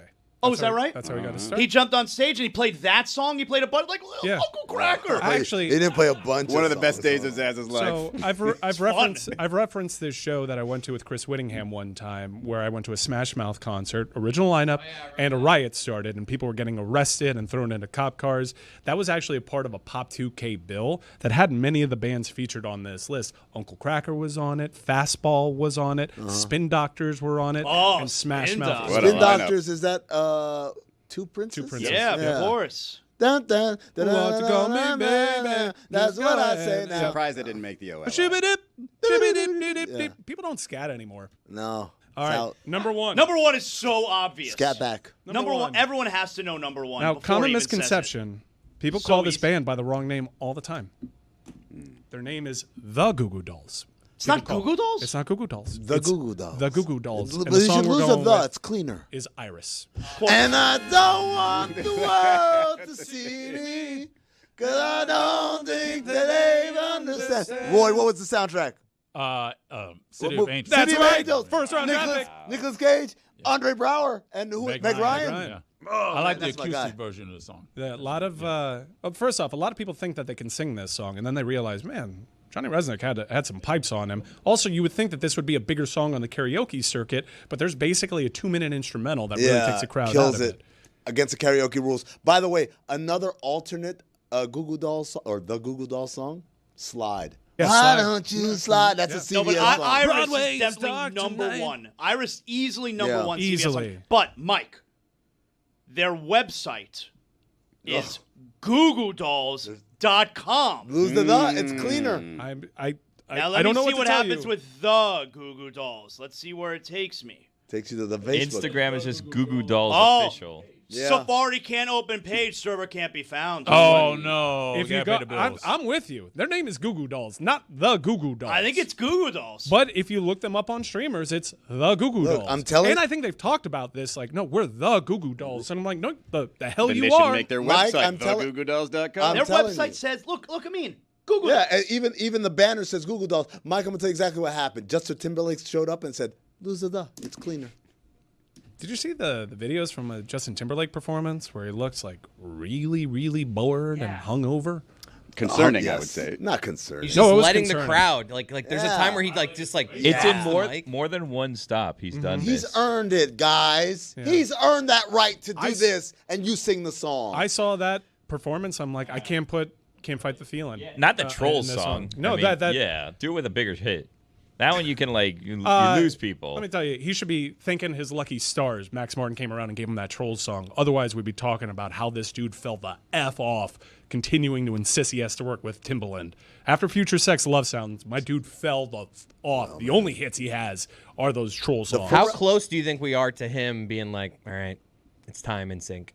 On Apple Music? I feel like we're less than like 3 or 4 Yeah. years away from him being like, all right, it's back to NSYNC. My man's gonna oh need no, it soon. they're already doing rumblings. No, but if you see any of those guys interviewed, they're always just like, we're waiting on one guy. Mm-hmm. Like Lance Bass is just like, The we've been rumble- trying to yeah. do this for 10 years. The rumblings are happening. It's gonna happen. It's like it's in. Look, But he's never needed the PR. Now he kind of like, it's getting to a point where he needs NSYNC. Yeah, I'm it's been a telling you, rough year. I don't want to be the newsbreaker 2 times on the same day, but I'm telling you, it's gonna happen. On Apple Music, they go by the Goo Goo Dolls. If you wrong? look at a couple of their albums, one of them says the Goo Goo Dolls, Dizzy Up the Girl. One of them just says That's a Goo Goo classic. Dolls, a boy named Goo. Boy, figure out who you are. Seriously, A boy named are you a the or are you not? a boy named. A boy named Goo. Just want you to know who I am. Slide is a great CVS Slide song. is great. Why don't It's also you like a slide? VH1 All-Star. Oh, Because yeah. remember, VH1 went softer rock. Yeah. Broadway is dark tonight. They had a lot of hits. Well, the a Goo Goo Dolls. lot of symmetry, by the way. We started with a song about an angel, and we ended with a song from a movie about angels. No, it wasn't Angel. It was City of Phenomenon Angels. shit. No, yeah, but that was a weird That was Michael. subgenre of the 90s. Like, it was like kind of, hey, we have to have 2 asteroid movies come out at the same Yeah. time. We have to have 2 angel No one movies remembers come out at the Deep same Impact. I prefer Deep Impact. I do too. It's a good movie. Do you know how many times in my life I said which one was Armageddon and which one was Deep Impact? Like those are the. A lot of people don't. Armageddon has a lot better memory for whatever reason. Terrible movie, by the way. Oh, but, no. We have to talk about.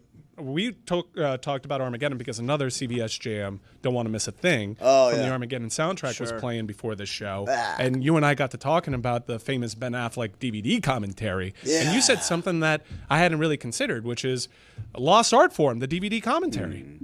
I asked Michael why it was easier to train oil drillers to become astronauts than it was to train astronauts to become oil drillers, and he told me to shut the up. So that was the end of that talk. He was like, Ben, just shut up, okay? This is a real plan, all right? I was like, you mean it's a real plan at NASA to train oil drillers? He was like, just shut your mouth. See, here's where we demonstrate that, because Bruce is going to tell the guys that they did a bad job of building the drill tank. Putting it together. He did a piss. See, he's a salt of the earth guy, and the NASA nerdonauts don't understand his salt of the earth ways, his rough and tumble ways. Yeah, that's right. Well, that's because your cans are all... Like somehow they can build rocket ships, but they don't understand what makes a good tranny. Yikes! What? The Michael? I think it's a different type. The Michael he's talking about is Michael Bay, the director of the film. You don't think sending Steve Buscemi to save the world to space was a good idea? Well, they sent him to a strip club first. But that's happening while the movie's happening. So you're watching the movie, the dialogue is happening, and you just get a voiceover of somebody from DVD commentary. You would buy a DVD for the younger fans. Yeah, remember that now. All right, so the younger fans, the DVDs were this thing we used to watch, so you couldn't just download movies and stream them. You Can had I to tell buy you, something. I have a DVD player still hooked up to my main TV in my family room. Blu-ray's the future. I went to Laserdisc is the future. So pop the DVD in, and when it comes up, there's a menu. Menu number 1 is play the movie, of course. Number 2 is play the trailer if you want to do that. Number 3 is bonus scenes, deleted scenes, and then number 4 would be DVD commentary. Well, that's in the bonus size deleted scenes. Yeah. And then you get to the DVD commentary. DVD commentary would be the same runtime as the movie, but instead of just watching the movie, you would hear different people. Sometimes they would do picture-in-picture where the guy's sitting there. So it would be stars of the movie, the director of the movie, sometimes the producer, and they would just give you insights and behind-the-scenes kind of info, almost like a VH1 pop-up video, which now I realize is not a great analogy because that also is an old thing that people don't remember. Either way, I watched so much shit like that. I would watch them. I remember watching Starsky and Hutch, and that was the first time I realized, there are scenes in here that are not rehearsed. They're this is just Will Ferrell going off on some improv tangent, and Owen Wilson and Ben Stiller are like, yeah, let's do it. And they just keep going. And so all of that came from watching DVD commentaries. And with the death of the DVD, we don't have the DVD commentary That's actually anymore. a great idea for streamers, for people to rewatch. Just rewatch it with the, the DVD, the bonus commentary. Alternate ending. I'll watch. That's right. They alternate used to have alternate endings too. Remember I Am Terminator Legend. 2? Like the hero from the first movie was actually in the movie originally? Yeah. What? Michael Biehn, yeah. I Am Legend. Remember, there's a version where he doesn't die. That's right. Yeah, man. That we used to have these things, right? I tell you what, I would watch Happy Gilmore 2 with DVD commentary on it. But you haven't even watched the original yet. I've watched Happy No, Gilmore. but Happy Gilmore 2, you haven't watched the original Happy Gilmore 2 yet. You just want to watch Happy Gilmore for the first time with commentary? Yeah. Why not? Because I want to know how little they gave a shit when making it. Can I tell you one of my pet peeves with movies now is specifically with documentaries? And I feel like this is new. Somebody correct me if I'm wrong. Why do they feel like they have to give you an entire preview of the documentary in the first minute of the damn documentary? Get to the movie. I don't need spoiler alerts. If I wanted to watch, first of all, it's a documentary. If you're turning on a documentary about a subject, it's because you want to learn more about that subject. You kind of know what the damn movie's about, right? Izzy, you're my buddy. I got to hard disagree with you. I just don't like. I'm with Izzy because every doc I can does play it. a trailer If every I want to third have doc, that. if every third doc did it, I'd be like, okay, this Do you is know why they so do that? predictable. It's Do you so know- rinse repeat. I'm not going to why? like the reason. Yeah, the reason is because studies show people are more willing to sit there and watch when they see something interesting, and they'll wait for that interesting moment to happen later in the documentary than it is for them to be surprised by it later. Do you know how many quality documentaries you just start with one nugget, just one little detail, and you've got me hooked? It doesn't have to be the entire story. It's like watching the trailer for a movie at the beginning of the movie. I don't want to know that because I'm probably going to get some spoilers that maybe I forgot if I'd seen the trailer already. It drives me up a wall. Like, I just fast forward through the first 5 minutes of a doc usually. I don't know why everybody got together and decided they needed to do this. I'm telling them that what they're thinking, this whole, it's stupid. I'm telling Nobody's you. floating through documentaries saying, let me watch the first 5 minutes and see if I like this subject. You're either going to turn in for the subject or you're not. I'm telling you that you are a minority in this, in every sense of the word, right?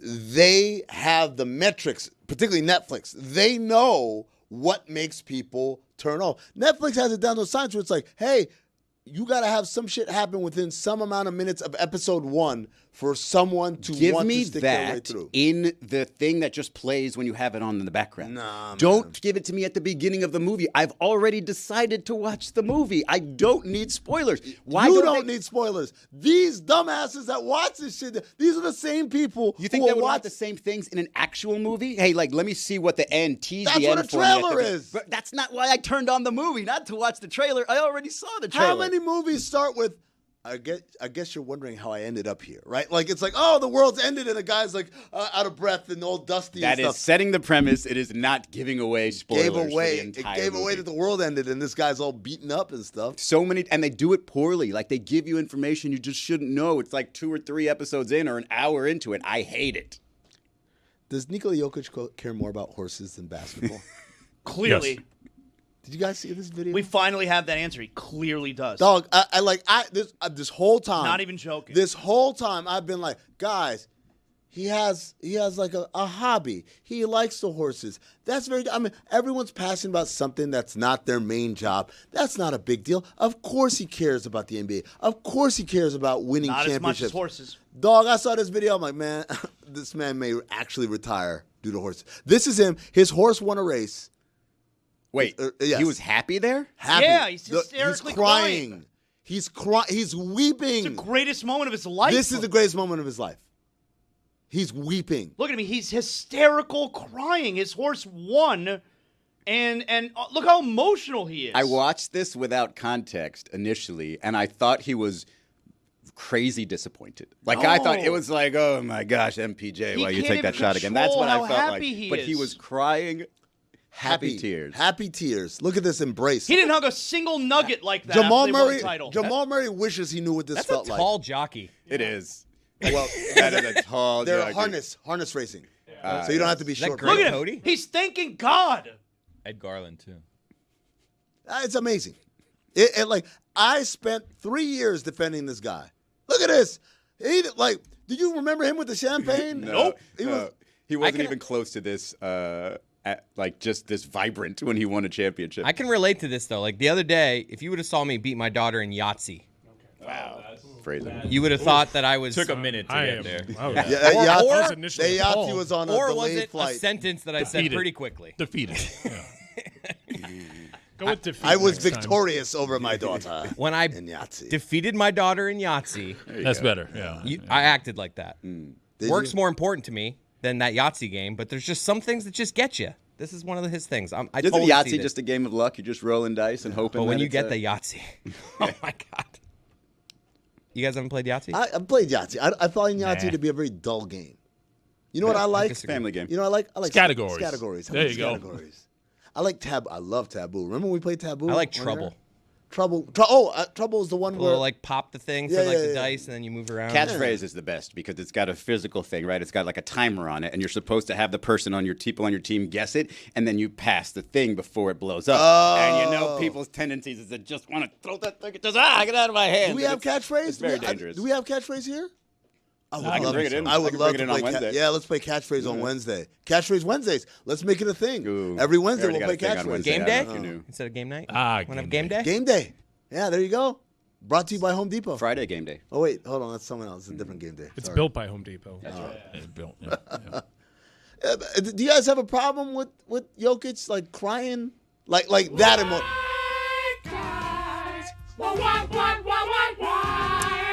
It's the difference between being proud of yourself and being proud for, I guess, another species. Well, are you saying to me like if he were a coach? I'm saying to you, it's kind of his version of a kid. Like, he's raising a kid. He's so proud of his kid, and the kid just won a race. This is something he got to choose.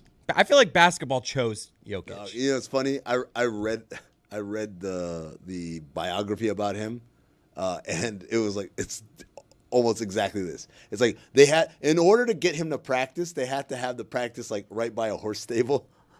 Like it's the craziest shit in the world, man. I don't think there's no problem with him caring more about or being more emotional about his horse winning as opposed to winning the title in the NBA. I think all this does is it just confirms what we all were guessing or joking about. He clearly cares more about other things than the NBA. That's wild. Like he's like a baby, like crying, like staring up at the sky. He was emotionless incredible. after they won the NBA title. And it's not even like Game 5 where they won the title. It was a blowout, so he got to like enjoy it throughout the game. No, that game came down to the final minute. Yeah. It was a very close game.